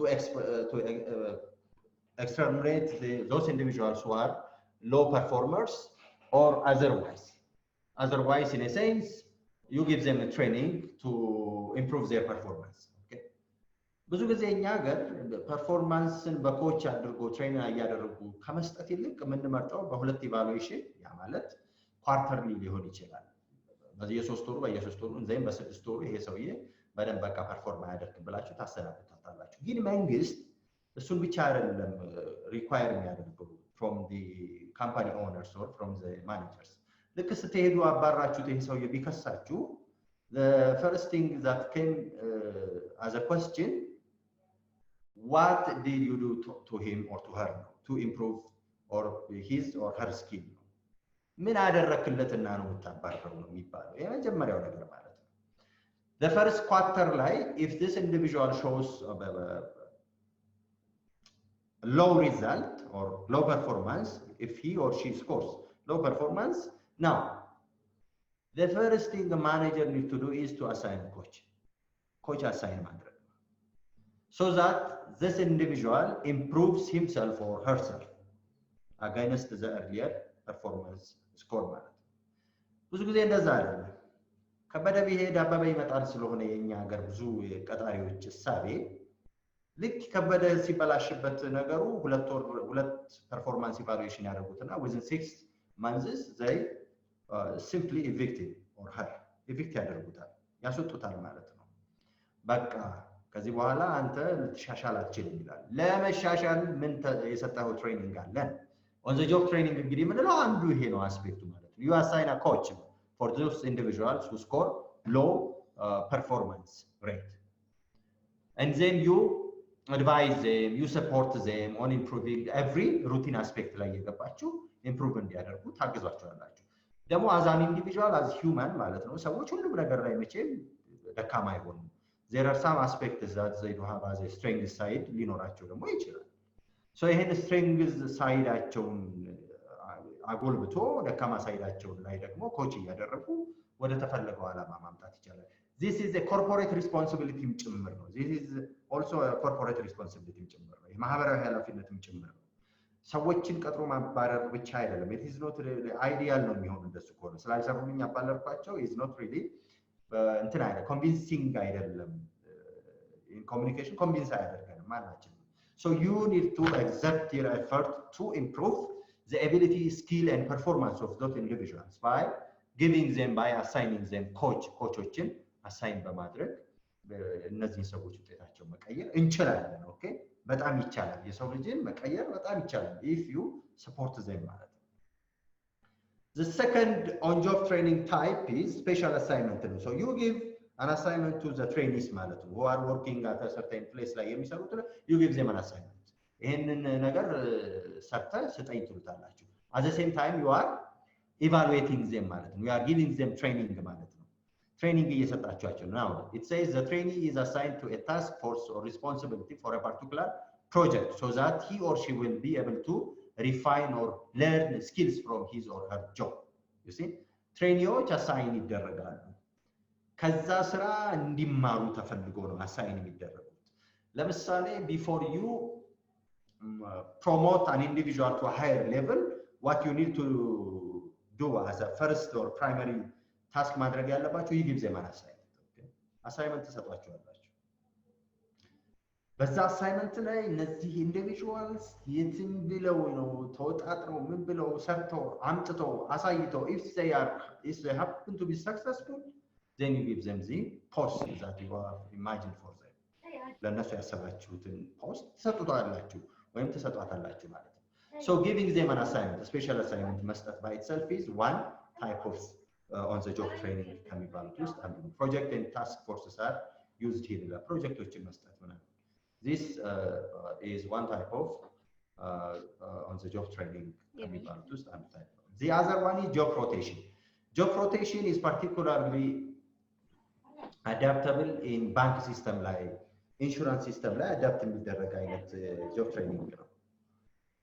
ገብታችሁ እንግዲህ አይታችሁ ከሆነ ልብ ብላችሁ ከሆነ in any bank starting from I don't know 4 or 5 years back individuals who are working at in any bank ማለት ነው ባንክ ውስጥ የሚሰሩ individuals they have been rotated to different position ላይ rotate ይደረጋሉ። ያ ማለት ነው it is to give them an idea or a clue about the job of other staffs okay የሌሎቹን ስታፎች ስራ ጭምር እንዲያውቁ እንዲሰሩ የሚያበረታታ ነው። this is what we call job rotation. ለምሳሌ if somebody is hired for tealership tealer ከሆነ ያ ማለት ገንዘብ ከፋይ መስኮት ላይ ቁጭ ብሎ የሚከፍል ከሆነ somehow ደግሞ at a certain period ቁጭ ብሎ አካውንታንት ሆኖ ታገኙታላችሁ የአካውንታንቶችን ቦታ ይዞ ማለት ነው። ሌላው ደግሞ የከስተመር ሃንድሊንግን ቦታ ይዞ ታዩታላችሁ። ባንክ ላይ በተለይ ይሄ usual እንትን ነው ብዙ ጊዜ የተለመደ ነው። so job rotation will give new ideas ብቻ ሳይሆን it also improves the performance or capacity of an individual. the job training አንዱ አስፔክቱ job rotation ማድረግ ነው። አንድን ኢንዲቪጁዋል በየቦታው የተወሰነ ጊዜ እንዲሰራ ማድረግ this is important for ባንክ ሲስተም ላይ በተለይ ይሄ የተለመደ ነው። አንዴ ቲለር ሆኖ ታዩታላችሁ። ሌላ ጊዜ ስትመጡ አበዳሪ ዲፓርትመንትን አበዳሪ ሎን ላይ ሲሰራ ታገኙታላችሁ። ሌላ ጊዜ ደግሞ ትራንዛክሽን ሪከርድ ሲያደርግ ታዩታላችሁ። all this is very important for the person as well as for the company too because the company ምን ያደርጋል ማለት it covers any ጉድለቶችን particularly when it happens that individuals simply ምን ሊያደርጉ ስለሚችሉ they simply resign from their job እና ሰዎች በቀላሉ ማግኘት ስለማይቻል you will simply pick an individual because they have been adapted in the job training ውስጥ job rotation ውስጥ adapt የተደረጉ ስለሆኑ ከዛ ፒክ አድርጋችሁ ይሄን ስራ ልትሉ ትችላላችሁ። this is very important for the employee and for the employer too. okay so these are the three types of on the job training method ከሚባሉት ውስጥ እነዚህ coaching, special assignment and job rotation are very important. now what is the advantage of on the job training? The first advantage, it has been mentioned, it is useful for a small number of trainees. For larger, well, it is about scope and ስለ ስኮፕ ነው because the job training እንግዲህ አንድ ድርጅት ውስጥ 500 ሰራተኛ ቢኖር on the job training for 500 ሰራተኛ it is going to be difficult ስለዚህ ሚኒመም 20 ሰራተኛ ባለበት 15 ሰራተኛ ባለበት it is always successful on the job training የሚባለው the other one is it allows dual advantage of learning and work performance by the employees ይላል this is also important for the employer as well as the employee ብያቸዋለሁ the employee it always acts like a learner and as well as it accomplishes the tasks assigned by the managers. At the same time, learn ያደርጋል ይማራል at the same time ደግሞ ይሰራል. This is very important. Limitation ደግሞ የዚህ ተቃራኒው ነው. People may fatigue, got into depression ውስጥ ሊገቡ ይችላሉ. Okay? Depressed ሊሆኑ ይችላሉ because they act like a learner at the same time they act like a performer. ይሄ ደግሞ it may get them into stress ውስጥ ሊከታቸው ይችላል they don't like it disinterested ሊሆኑ ይችላሉ ምክንያቱም ሰራተኛ ነኝ ብሎ ማንም ሰው ተማሪ መሆን ይሄ እንግዲህ psychological it is not really እንትን አይደለም ግን it is psychological ሰዎች in terms of behavior አንድ ነገር የሚቀበለው it is different from one person to the other ማለት ነው this is what limitation ብሎ የሚጠቅሰው አንዱ ይሄኛው disinterest of employees assuming that they have dual responsibility as a learner and as well as performer. The second type of training is off the job training የሚባለው ነው እንግዲህ off the job training ማለት individuals or employees are far from their workplace and they are assigned to be trained at a certain college ሊሆን ይችላል at a certain institution by a certain individual ሊሆን ይችላል but it is outside of the workplace ነው ግን ይሄ የሚሆነው እኛ ሀገር ብዙ ጊዜ ቻይና ትሬኒንግ ሰምታችሁ ከሆነ በጀት የምትጨርስ ትሬኒንግ ናት ከስራ ቦታ ውጪ ይሄዱ በየቦታው ስልጣና እያሉ መሄድ አሁን እንደውም ቆማል ብዙ ጊዜ መንግስት መስሪያ ቤት ላይ እንደ ነገሮች የተለመዱ ናቸው without having need assessment ሳይሰራ without considering the capacity of the company without considering the cost simply off the job training ይሰጥና off the job training one of its limitation is it is damn expensive በጣም ኤክስፔንሲቭ ነው ምክንያቱም ውሎ አበል ተከፍላላችሁ ለትሬነሩ ተከፍላላችሁ ያንን ሰውዬ ታጣላችሁ እዛ መስራት የሚገባውን ስራ ሳይሰራ ነው ያንን ቦታ ለቆ እዛ ለትሬኒንግ የሚሄደው all these are the costs or expenses of the job training but also it will have its own advantage the first type of the job training information presentation ይለናል trainees are given information through written visual material and lecture like distance course ማለት ነው distance course training ወስደው ሰዎች ወደ ስራ ቦታ የሚመለሱበት the second one is the information processing after they got the information presentation then they will process or get the idea of this ስልጠና and finally simulate ያደርጋሉ perform ያደርጋሉ ለማለት ነው implement ያደርጋሉ አለዛ ደግሞ simulation it gives trainees the chance to encounter important aspect of a job in a safe environment this type of training is particularly pragmatic to ለማን ነው ይሄ ብዙ ጊዜ ሰምታችሁ ከሆነ for airlines ለኤርላይኖች ሲሙሌሽን ይሰጣል not only for airlines ለሌሎችም ቢሆን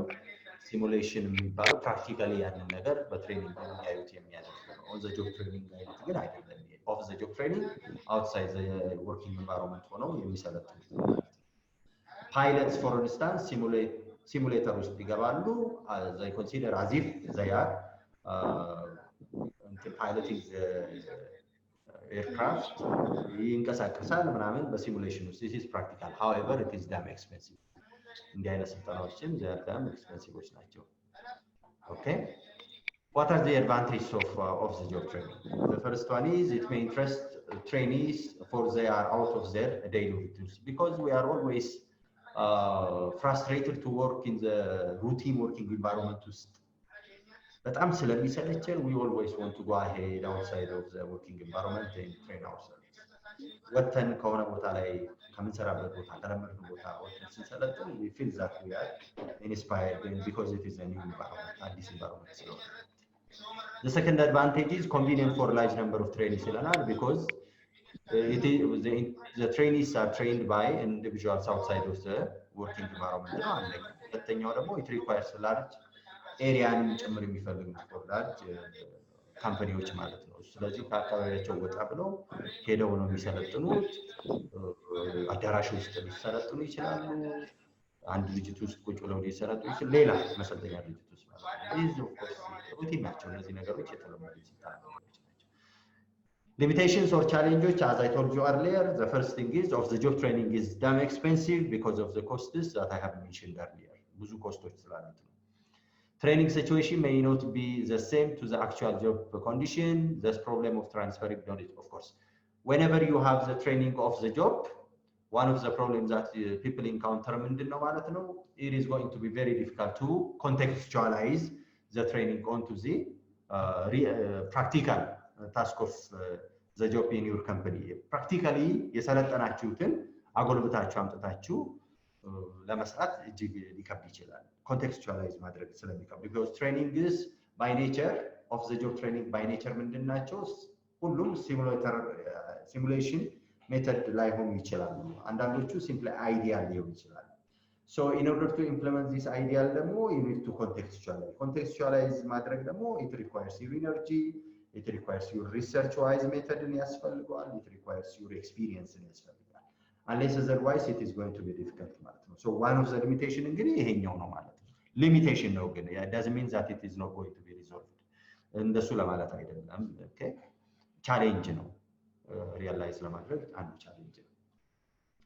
The last thing is እንግዲህ about እንግዲህ we have mentioned that the first task of human resource department ምንድነው ብለናል? Staffing to come up with planning ነው ብለናል። And then recruitment ነው ብለናል። And then selection ነው ብለናል። And then placement ነው ብለናል።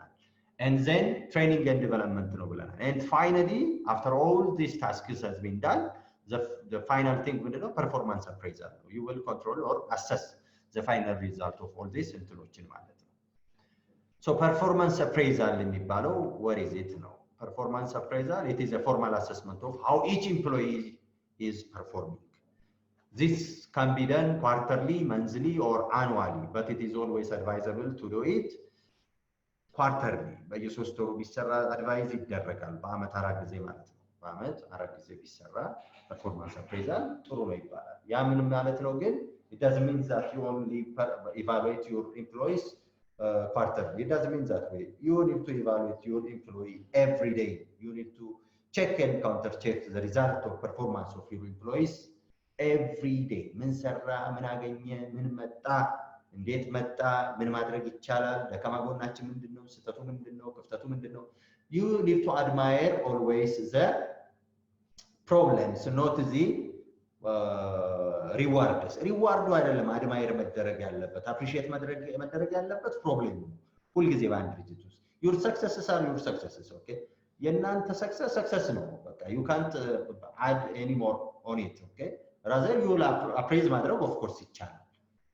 as a manager ግን people always need to see the loopholes. ቀዳዶችን ነው ማየት ያለባቸው። managers need to see the loopholes, the downsides, the limitations. Okay? የማኔጀር ትልቁ ስራ ይሄ ነው። ኦኬ ችግርን ነው ማየት ያለበት ማኔጀር።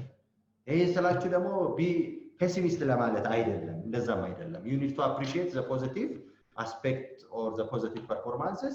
At the same time you need to give high focus for the limitations. limitation ላይ ነው more manager focus ማድረግ ያለበት። የሞላው ላይ ምንድነው እናንተ ልታረጉ የምትችሉት? as a manager ምንም ልትጨምሩት ነገር የለም። የሞላው ሞልቷል already። እሱን ምን ሞቲቬት ማድረግ ብቻ ነው፣ እንዲጨም በዛው እንዲቀጥል እንዳያቆም ማድረግ ነው። as a manager ግን one እንትኑ ምንድነው aspect for your failure፣ ለፌለራችሁ አንድ አስፔክት የሚሆነው ምንድነው when you fail to see the limitations ማለት ነው። ኦኬ ሁሉ ጊዜ እርካታ ውስጥ መገኘት የለበትም አንድ ሰው። ባነው ስሙ ምን ይላል? stay foolish and stay hungry ይላል። I think የአፕል መስራቹ ማለት ስቲቭ ጃብስ የሚባለው as a manager you need to always stay foolish and stay hungry ይላል። stay foolish and stay hungry ማለት ምንድነው? እንደው በጣም አገኘሁኝ ብሎ መደሰት፣ እንደው ከኔ በላይ ማን አለ ብሎ ጮቤ መርገጥ ነው። this is not really advisable for managers. ማኔጀሮች they need to stay foolish። ሁሌም ቢሆን ሞኝ ነው መሆን ያለባቸው ለአንድ ነገር፣ ሁሌም ቢሆን ማለት ነው። ኦኬ እንደው ሰክሰስፉል ሆንኩኝ ብሎ መራወጥ መዝለል አያስፈልግም። ኦልራይት they need to stay foolish.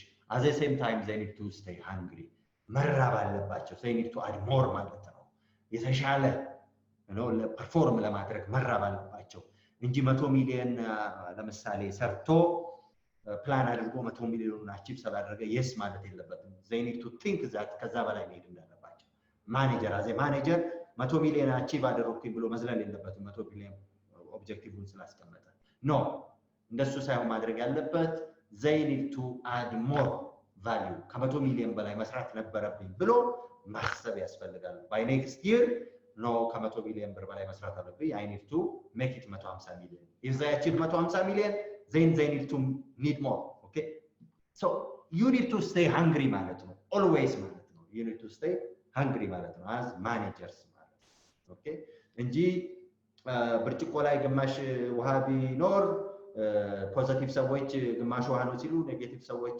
አልሞላም ይላሉ በሚለው አካሄድ አይደለም ማኔጅመንት is other way ነው የሚያየው ብዙ ነገር የጎደለው ነው የሚያየው ማኔጀር because የጎደለው ነው ማምላት ያለበት as a manager ማለት ነው እንጂ የሞላው አይደለም if you understand me ማለት ነው you have any question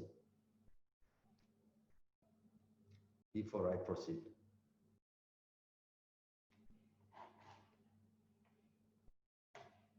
you have any question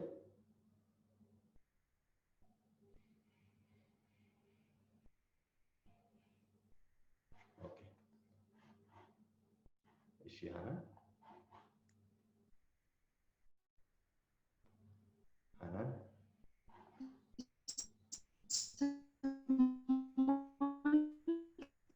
ሰማችኝ ማለት አይሰማም Hanan okay let you have the question later I can give you the chance አይሰማም አሁን ይሰማኛል ቆይ አይሰማም ቲቸር አሁን ይሰማኛል ቆይ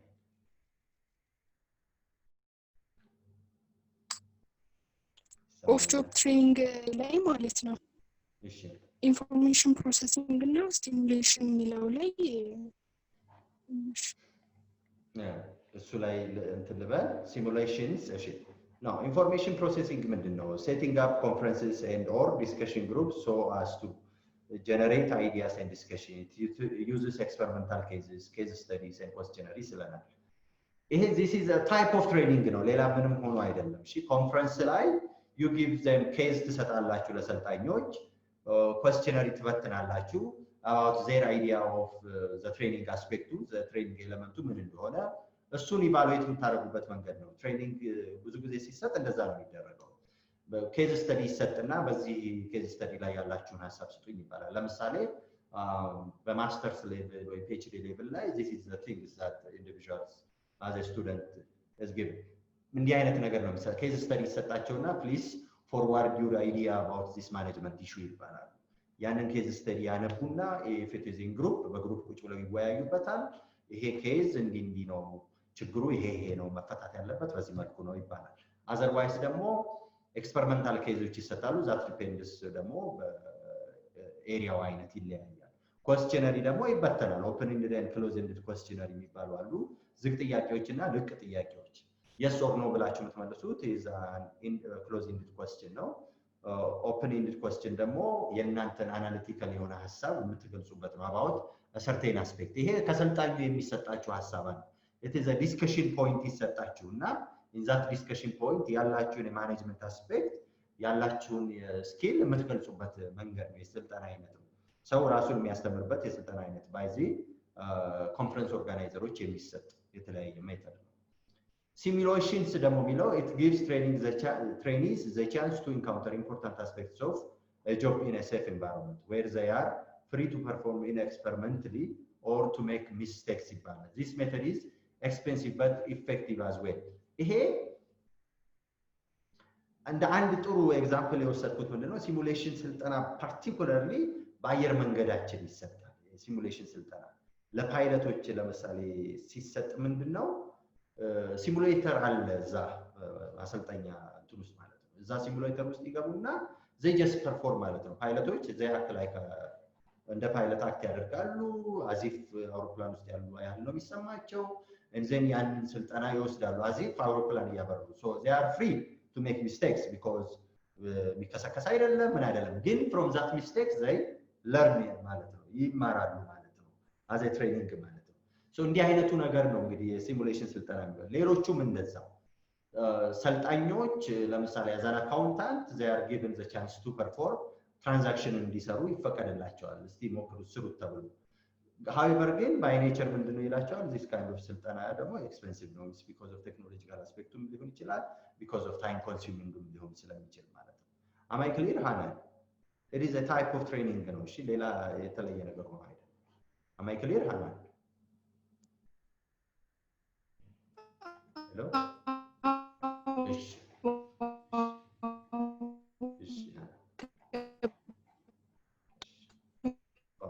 Leila, any other question?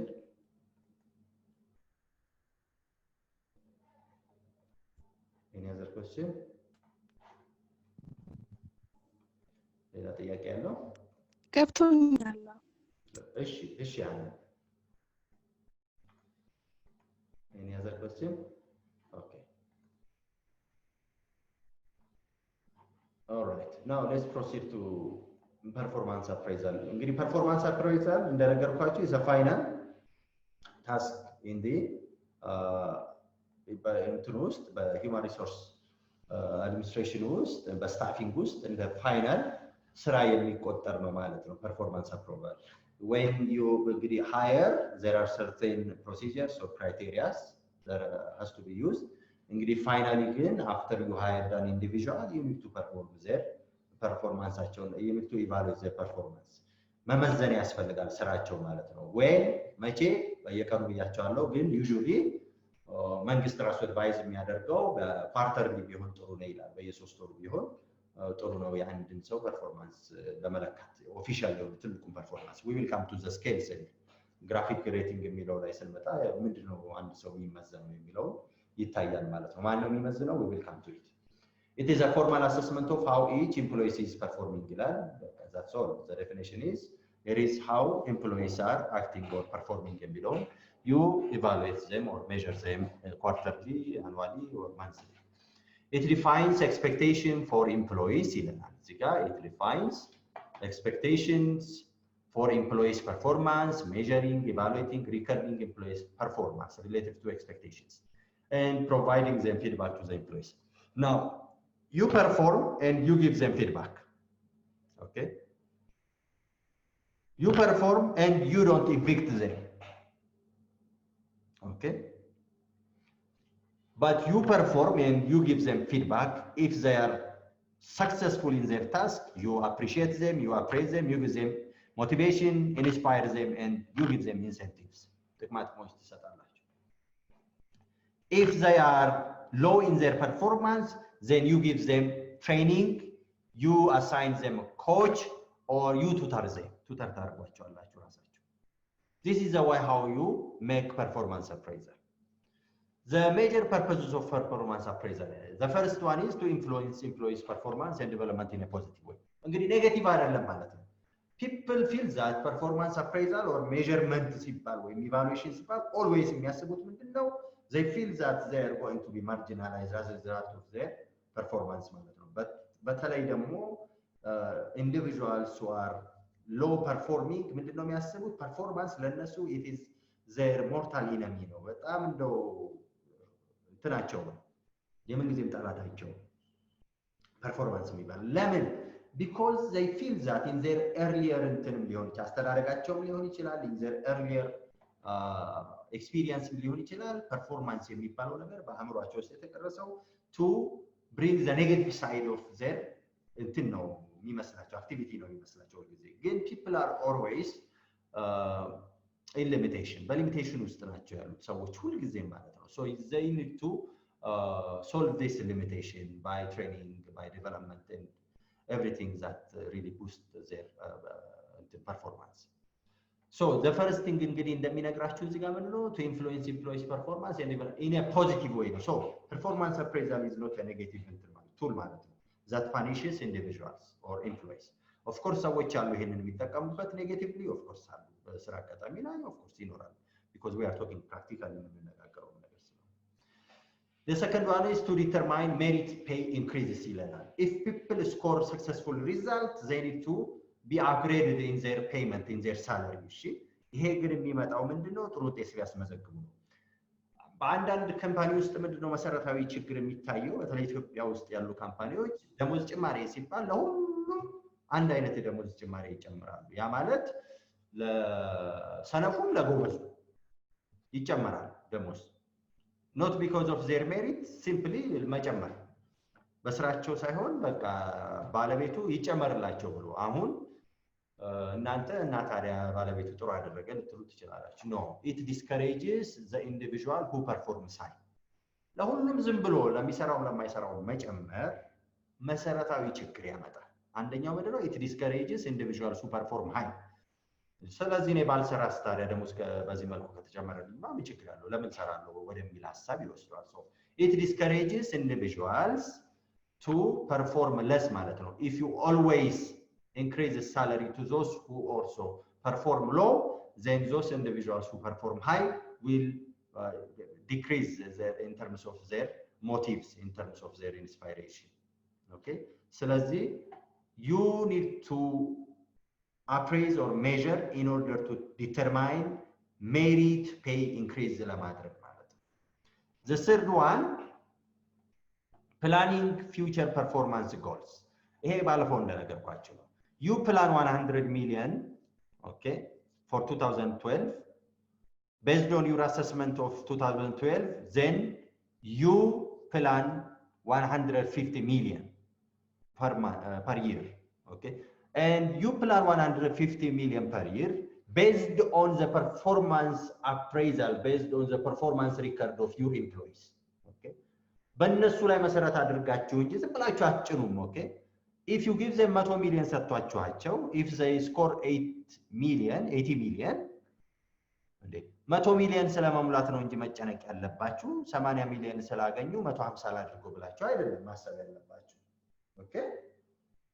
ስለዚህ this performance evaluation record የእያንዳንዱ ኢንዲቪጁዋል as an employee of a certain ድርጅት, it is always important to plan for the future performance of the goal of the organization. የአንድ ድርጅት ጎል የሚቀረጸው ባሉት ሰራተኞች አቅም ነው። okay? If their አቅም is really weak, then you need to boost or you need to give energy to the low performing individuals ማለት ነው። እሱ ካደረጋችሁ በኋላ ነው you increase the performance goal of your organization.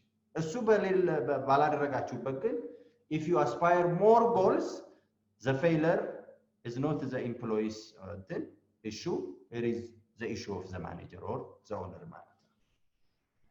The other important aspect of performance appraisal, to determine training and development needs. As I told you earlier, if there are individuals who are weak in their performance, then at the same time it means that you are identifying these individuals for training ማለት ነው። ኒድ አሰስመንት ሲሰራ እንግዲህ ማን ነው ዝቅተኛ ውጤት ያመጣው፣ ምንድነው የሚያስፈልገው ስልጠና፣ ምን ላይ እናግዘው የሚለው ነው። so it determines training and development needs ያላችሁ ለዛ ነው እዚህ ጋር። finally it enables to assess the promotional potential of employees. ይሄ እንግዲህ for further promotional positions performance መሰረት ያደረገ ነው። ባይዘው የትም የድርጅት ውስጥ ለአንድ ለተሻለ ቦታ ስትታጩ the first thing that they consider is your performance appraisal ናችሁ። ምን ስኮር አደረገ፣ ውጤቱ እንዴት ነው፣ ጥሩ ሰራተኛ ነው ወይ፣ እስቲ ላለፉት 6-7 ወራቶች የስራው ውጤት ይታይ። all these are very important tools to promote an individual for a higher position in an organization. What are the aspects? እንግዲህ ሁላችሁ እዚህ ጋር ነው ያሉት። አሁን ሳምፕሉን ይውጣው። ይሄ እንግዲህ ሲምፕል ሳምፕል ነው። እሺ ቤዚካሊ ግን ያሉት ኤሌመንቶች they are very important ኤሌመንቶቹ። ምክንያቱም ታስክ ኦሪየንትድ ናቸው፣ ሳይኮሎጂካል ኦሪየንትድ ናቸው፣ ኮሚኒኬሽን ኦሪየንትድ ናቸው። these elements are task oriented, behavioral oriented ናቸው፣ communication oriented and vision oriented ጭምር ናቸው። this is the elements in the performance appraisal ውስጥ ያሉ ናቸው። these are the elements of performance appraisal. You can give or you can measure your employees in this aspect monthly, quarterly or within 6 months or weekly ልታደርጉ ትችላላችሁ depending on the volume of the task of an organization በቮሊዩሙ ይወሰናል ያን ድርጅት እንግዲህ the first thing ምንድነው ልክ እናንተ እንደው ክፍል ውስጥ ገባችሁ አልገባችሁም እንደምትባሉት ነው እንግዲህ ስራም ላይ እንደዛ attendance the first issue in performance appraisal for any ድርጅት is attendance ስራ ገበታው ላይ ይገኛል the first thing is this individual always at the workplace on time in time before or after የሚለው ይመዘናል ማለት ነው that depends on the attendance ማለት ነው these are እንግዲህ unsatisfactory conditional satisfactory above satisfactory outstanding የሚሉ ቁጥሮች አሉ for all unsatisfactory ለምሳሌ ቁጥር እዚህ ጋር እንደምታዩት ስንት ነው የያዘው value it got 1 ማለት ነው 1 ማርክ ይዟል ማለት ነው satisfactory it got 3 outstanding 5 above satisfactory 4 conditional 2 ይዟል ማለት ነው now this individual let's say David in attendance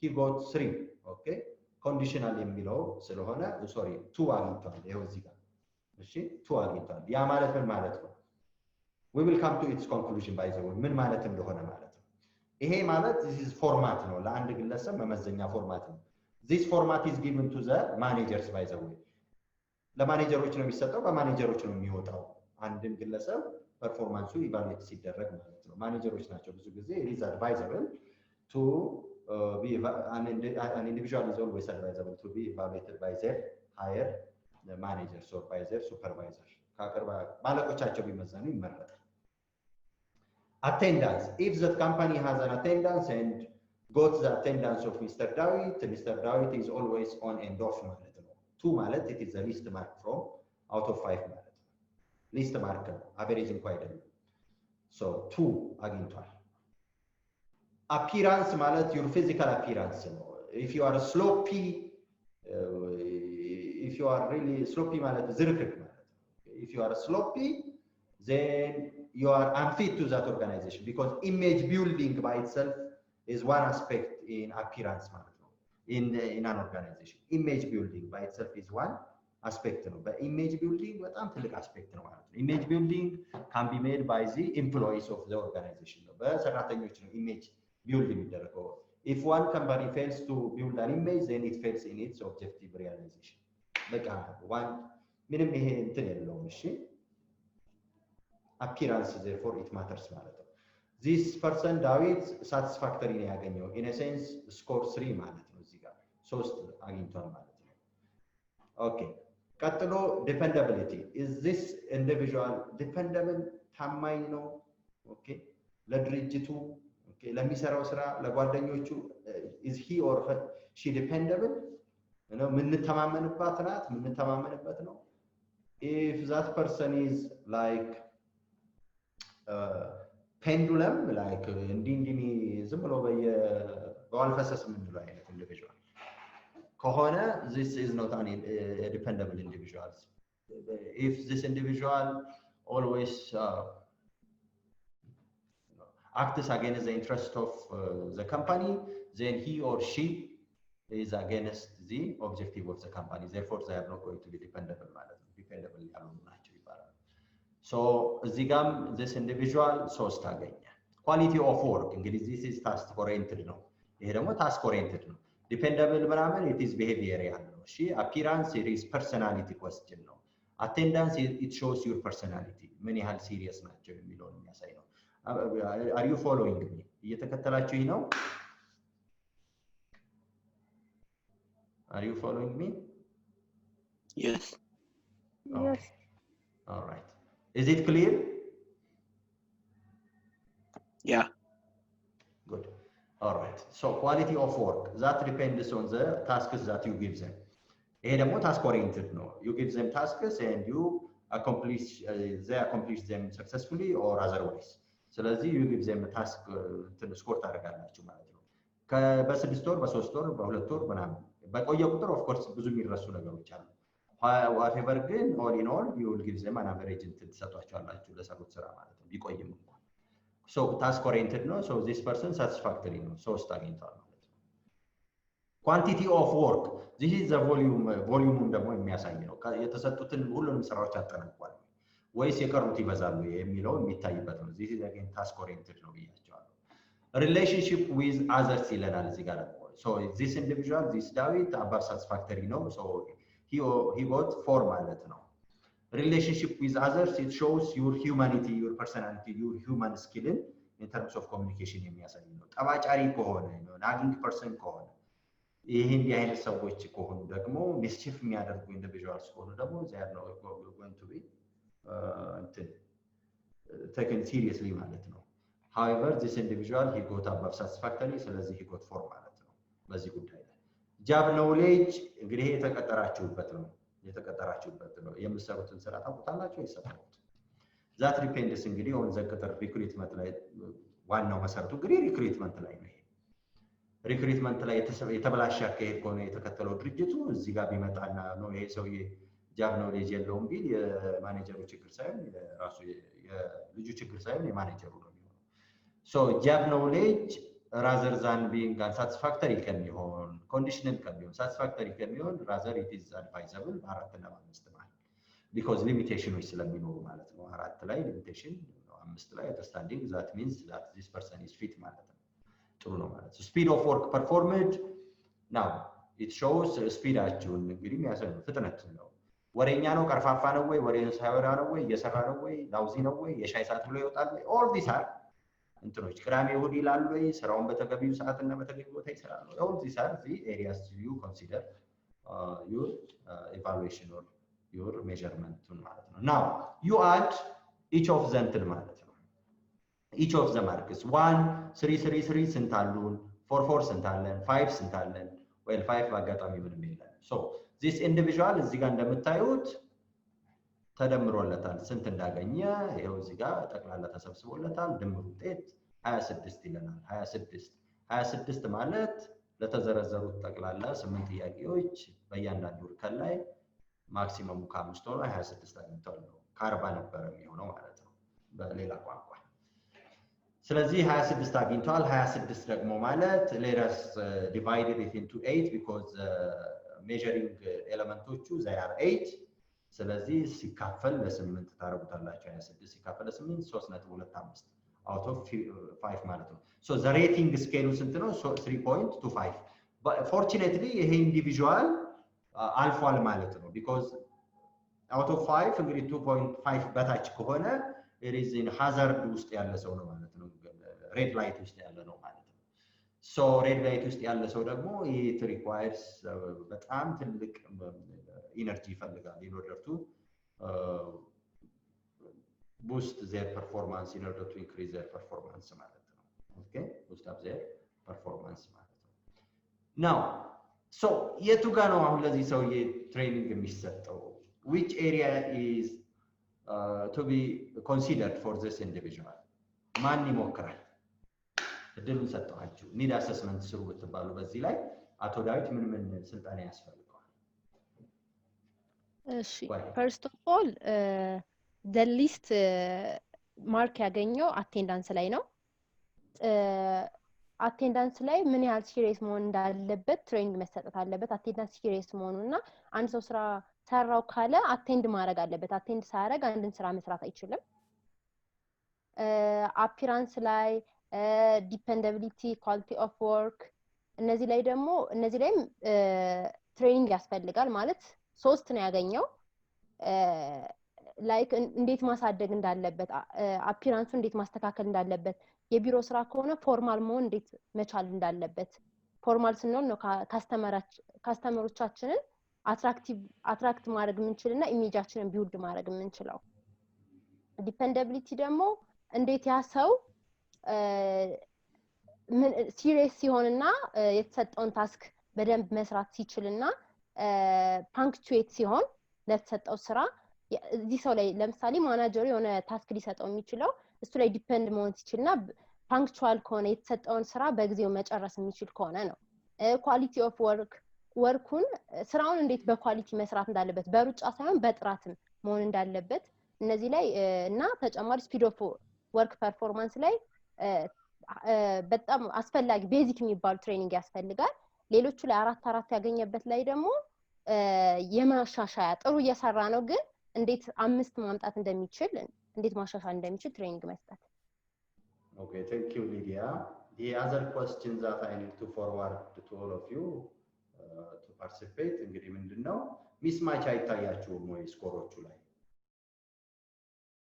Don't you see any mismatches on the result of this individual?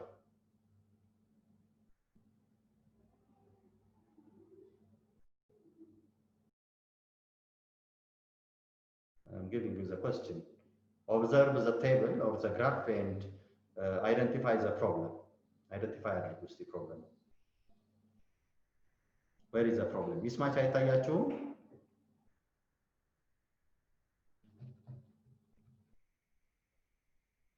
Who can bring me the mismatch and discuss about it? Because ሌብነትም የሚያዘው እንዲህ ስለሆነ ነው ይላችሁ ሚስማች አለው እዚህ ጋር ሰውየው የሆነውና ሰውየው ያገኘው ውጤት በጣም ሚስማች አላቸው ከሰውየው ባህሪ ጋር ስታዩ because አንዳንዴ አሁን this kind of mismatches it happens on the on the side of the manager if the manager really likes the individual የሚታወቀው ላይ ምንም ሊያደርግ ስለማይችል he or she gives him or her low mark የሚታወቀው because it is obvious that this person is weak in attendance ሌሎቹ ግን የሚታዩት they are invisible ናቸው they are all invisible ናቸው አንዳንዶቹ በተለይ በጣም invisible ናቸው ግን against his weaknesses ትልቅ ፐርፎርም ያደረገባቸው ኤሪያዎች አሉ but these are mismatches as a manager እናንተን ኮስችን ማድረግ አለባችሁ ማለት ነው ኮስችን ታደርጋላችሁ እንዲህ አይነት ነገሮችን ባይዘው ይሄ እንዴት እንዲህ አይነት እንትን ያለው ሰው እንዴት እንዲህ ስኮር ሊያደርግ ይችላል እዚህ ኤሪያ ላይ can you show me any mismatches አሳዩ ኦኬ እኔ ጆብ ናውሌጅ ላይ 4 ተሰጥቶታል I think it's a mismatch ምክንያቱም if someone have or had job knowledge ማለት job knowledge ስንል አጠቃላይ ጀነራል የሆነ ስለ ስራው እውቀት አለው ከሆነ እዛ እውቀት ላይ እውቀት ካለው እንዴት ያ ሰው አፒራንሱን ቢውልድ ማድረግ አይችልም እንዴት እውቀት ካለው እኛሱ ላይ እንዴት ዲፔንድ ልናደርግ አንችልም ሚለው ላይ ይሄኛው ጆብ ናውሌጅ ሚለው ላይ I think it's mismatch ሌላ ኦኬ ሌላ እኔ ደግሞ appearance ላይ እና relationship with others ሚለው ላይ mismatch አለ ሁለቱም ጋር ምክንያቱም appearance ላይ satisfactory ሆኖ ገጽታው satisfactory ሆኖ ማንም ሰው relationship with others above satisfactory ሊያመጣ አይችልም ምክንያቱም መጀመሪያ appearance ነው appearance ጥሩ ከሆነ relationship with others ጥሩ ይሆናል ጥሩ ካልሆነ ጥሩ አይሆንም ማለት ነው ስለዚህ ሁለቱ የተያያዙ ስለሆኑ ለኔ መስማቹ appearance እና relationship with others ላይ ሌላ I guess it's the quality and the quantity. Quality and quality of work and quantity of work. Okay. Yeah. Okay. What do you see here? ምን አየሽ እሱ? I think ኳሊቲው ትንሽ ሆኖ ኳንቲቲው ደግሞ ብዙ ነው እዚህ ጋር ሚስማች ያደርጋል ኳሊቲው above satisfactory መሆን አለበት ኳንቲቲው ዋንስ መሰለኝ እሺ right ሌላ and also attendance እና quality of work if attendance is about presence of that person አይደለ yeah so like conditional presence ኖሮት እንዴት ነው is quantity of work above satisfactory ሊሆን የሚችለው okay thank you ለምለም ሌላ ይሰማል yes ካሳምባይ ኳንቲቲ ኦፍ ወርኩ ብዙ አማውንት ሆኖ ታስኩን ፐርፎርም አድርጓል ካለ እዚህ ጋር ማለትም ስፒድ ኦፍ ወርክ ፐርፎርምድ ላይ ሳቲስፋክተሪ ተሰጥቶት እንዴት ኳንቲቲ ኦፍ ወርክ ላይ ደግሞ አባፍ ሳቲስፋክተሪ ይሆናል እዛ ጋውን ኳንቲቲ ኦፍ ወርኩ ላይ እንትን ያለ ውጤት አግኝቶ ከፍ ያለ ውጤት አግኝቶ ስፒዱ እንዴት ዝቅ ሊል ይችላል ማያስኪል ነገር ይመስለኛል ሁለቱ thank you very much okay ሌላ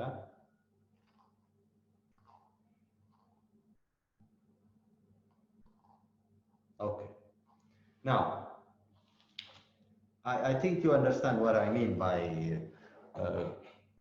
taking all the consideration in performance evaluation or measurement evaluation. So you need to check and cross-check all the elements in the performance appraisal or in the measurement area. You need to cross-check them, whether this measurement is positive or negative, or whether it has been seen cautiously or otherwise.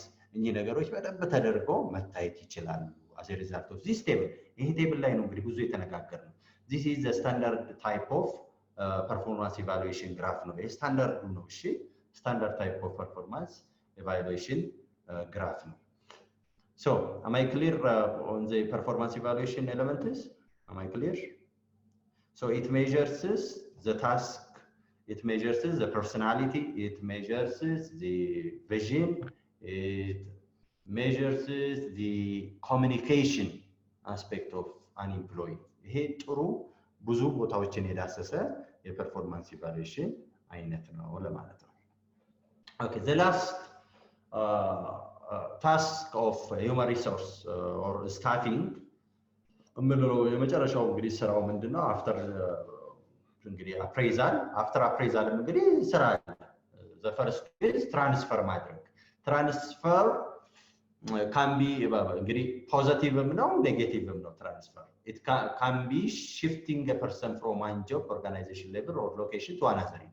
It may take the form of promotion or demotion into a lower position for unsatisfactory performance ይላል። እንግዲህ after you appraise, after you evaluate ማለት ነው እንግዲህ if you happen to give them training earlier እንግዲህ ከዚህ ከፐርፎርማንስ ኢቫሉዌሽን በፊት ምን ትሬኒንግ እየሰጣቸዋቸው እኚህ ሰዎች ደካማ ከሆኑ ያለው አማራጭ ሁለት ነው። The first one is to demote them ነው እንግዲህ if they are not successful in their performance state, you transfer them. Transfer ደግሞ it took into ነው የሚወስደው two ኤሌመንቶች አሉ በውስጡ። one is demotion ነው, that is shifting that person to lower position መውሰድ ነው። Okay, ይዋጥለታል ወይ? Of course it is hard to swallow, but what can he or she do? She will swallow or he will swallow it ማለት ነው ዲሞሽንን ማለት ነው። ምክንያቱም እድል ተሰጥቶት ይሄንን አልተጠቀመም። If that person is successful and he scores ደግሞ በጣም high results in his or her performance, you will promote them as an owner or general manager. You promote them whenever there happens to be a higher position ማለት ነው። ፕሮሞት ታደርጓቸዋላችሁ ማለት ነው after appraisal ማለት ነው። ሁለቱንም እንግዲህ ዲሞሽንም እንግዲህ let's forget promotion, demotion መስጠት ካልፈለጋችሁ if this individual ደግሞ ነው ዲሞትማ ሆኜ እንደው አልሰራም ወደ ታች ወርጄማ እንዴ ቀድሞ ሳዛቸው የነበሩትን ከነሱ ታች ሆኜ እንደገና ከነሱ ጋር አብሬ ልስራ if that is the case ደግሞ you will give an option of separation ማለት ነው። መለያየት የሚለውን ታመጣላችሁ ማለት ነው። መለያየት በእናንተ ሊወሰን ይችላል፣ በሱ ሊወሰን ይችላል በሰራተኛው። it is ግን always advisable if it comes from the employee ማለት ነው from the employee rather than the employer. Okay, employee አላመጣም እንደው ዝም ብሎ ዲሞሽን ውስጥም ገብቶ የበለጠ ደግሞ የሚጎዳ ስራ የሚሰራ ከሆነ you will act on it ማለት ነው as human resource manager. You will act on it ማለት ነው because you have the formal way of evaluating him, train ያደርጋችሁታል። ይሄ ሰው ሊለወጥ አልቻለም, then the final option is separation ማለት ነው. So you will separate or evict him ማለት ነው because you have the legal ground ስላላችሁ ነው ማለት ነው evict የምታደርጉት። Am I clear? Am I clear? Yes, you are. If you have any question, please raise. I will give the chance to two students if you have a question. If not, we will end the session for today.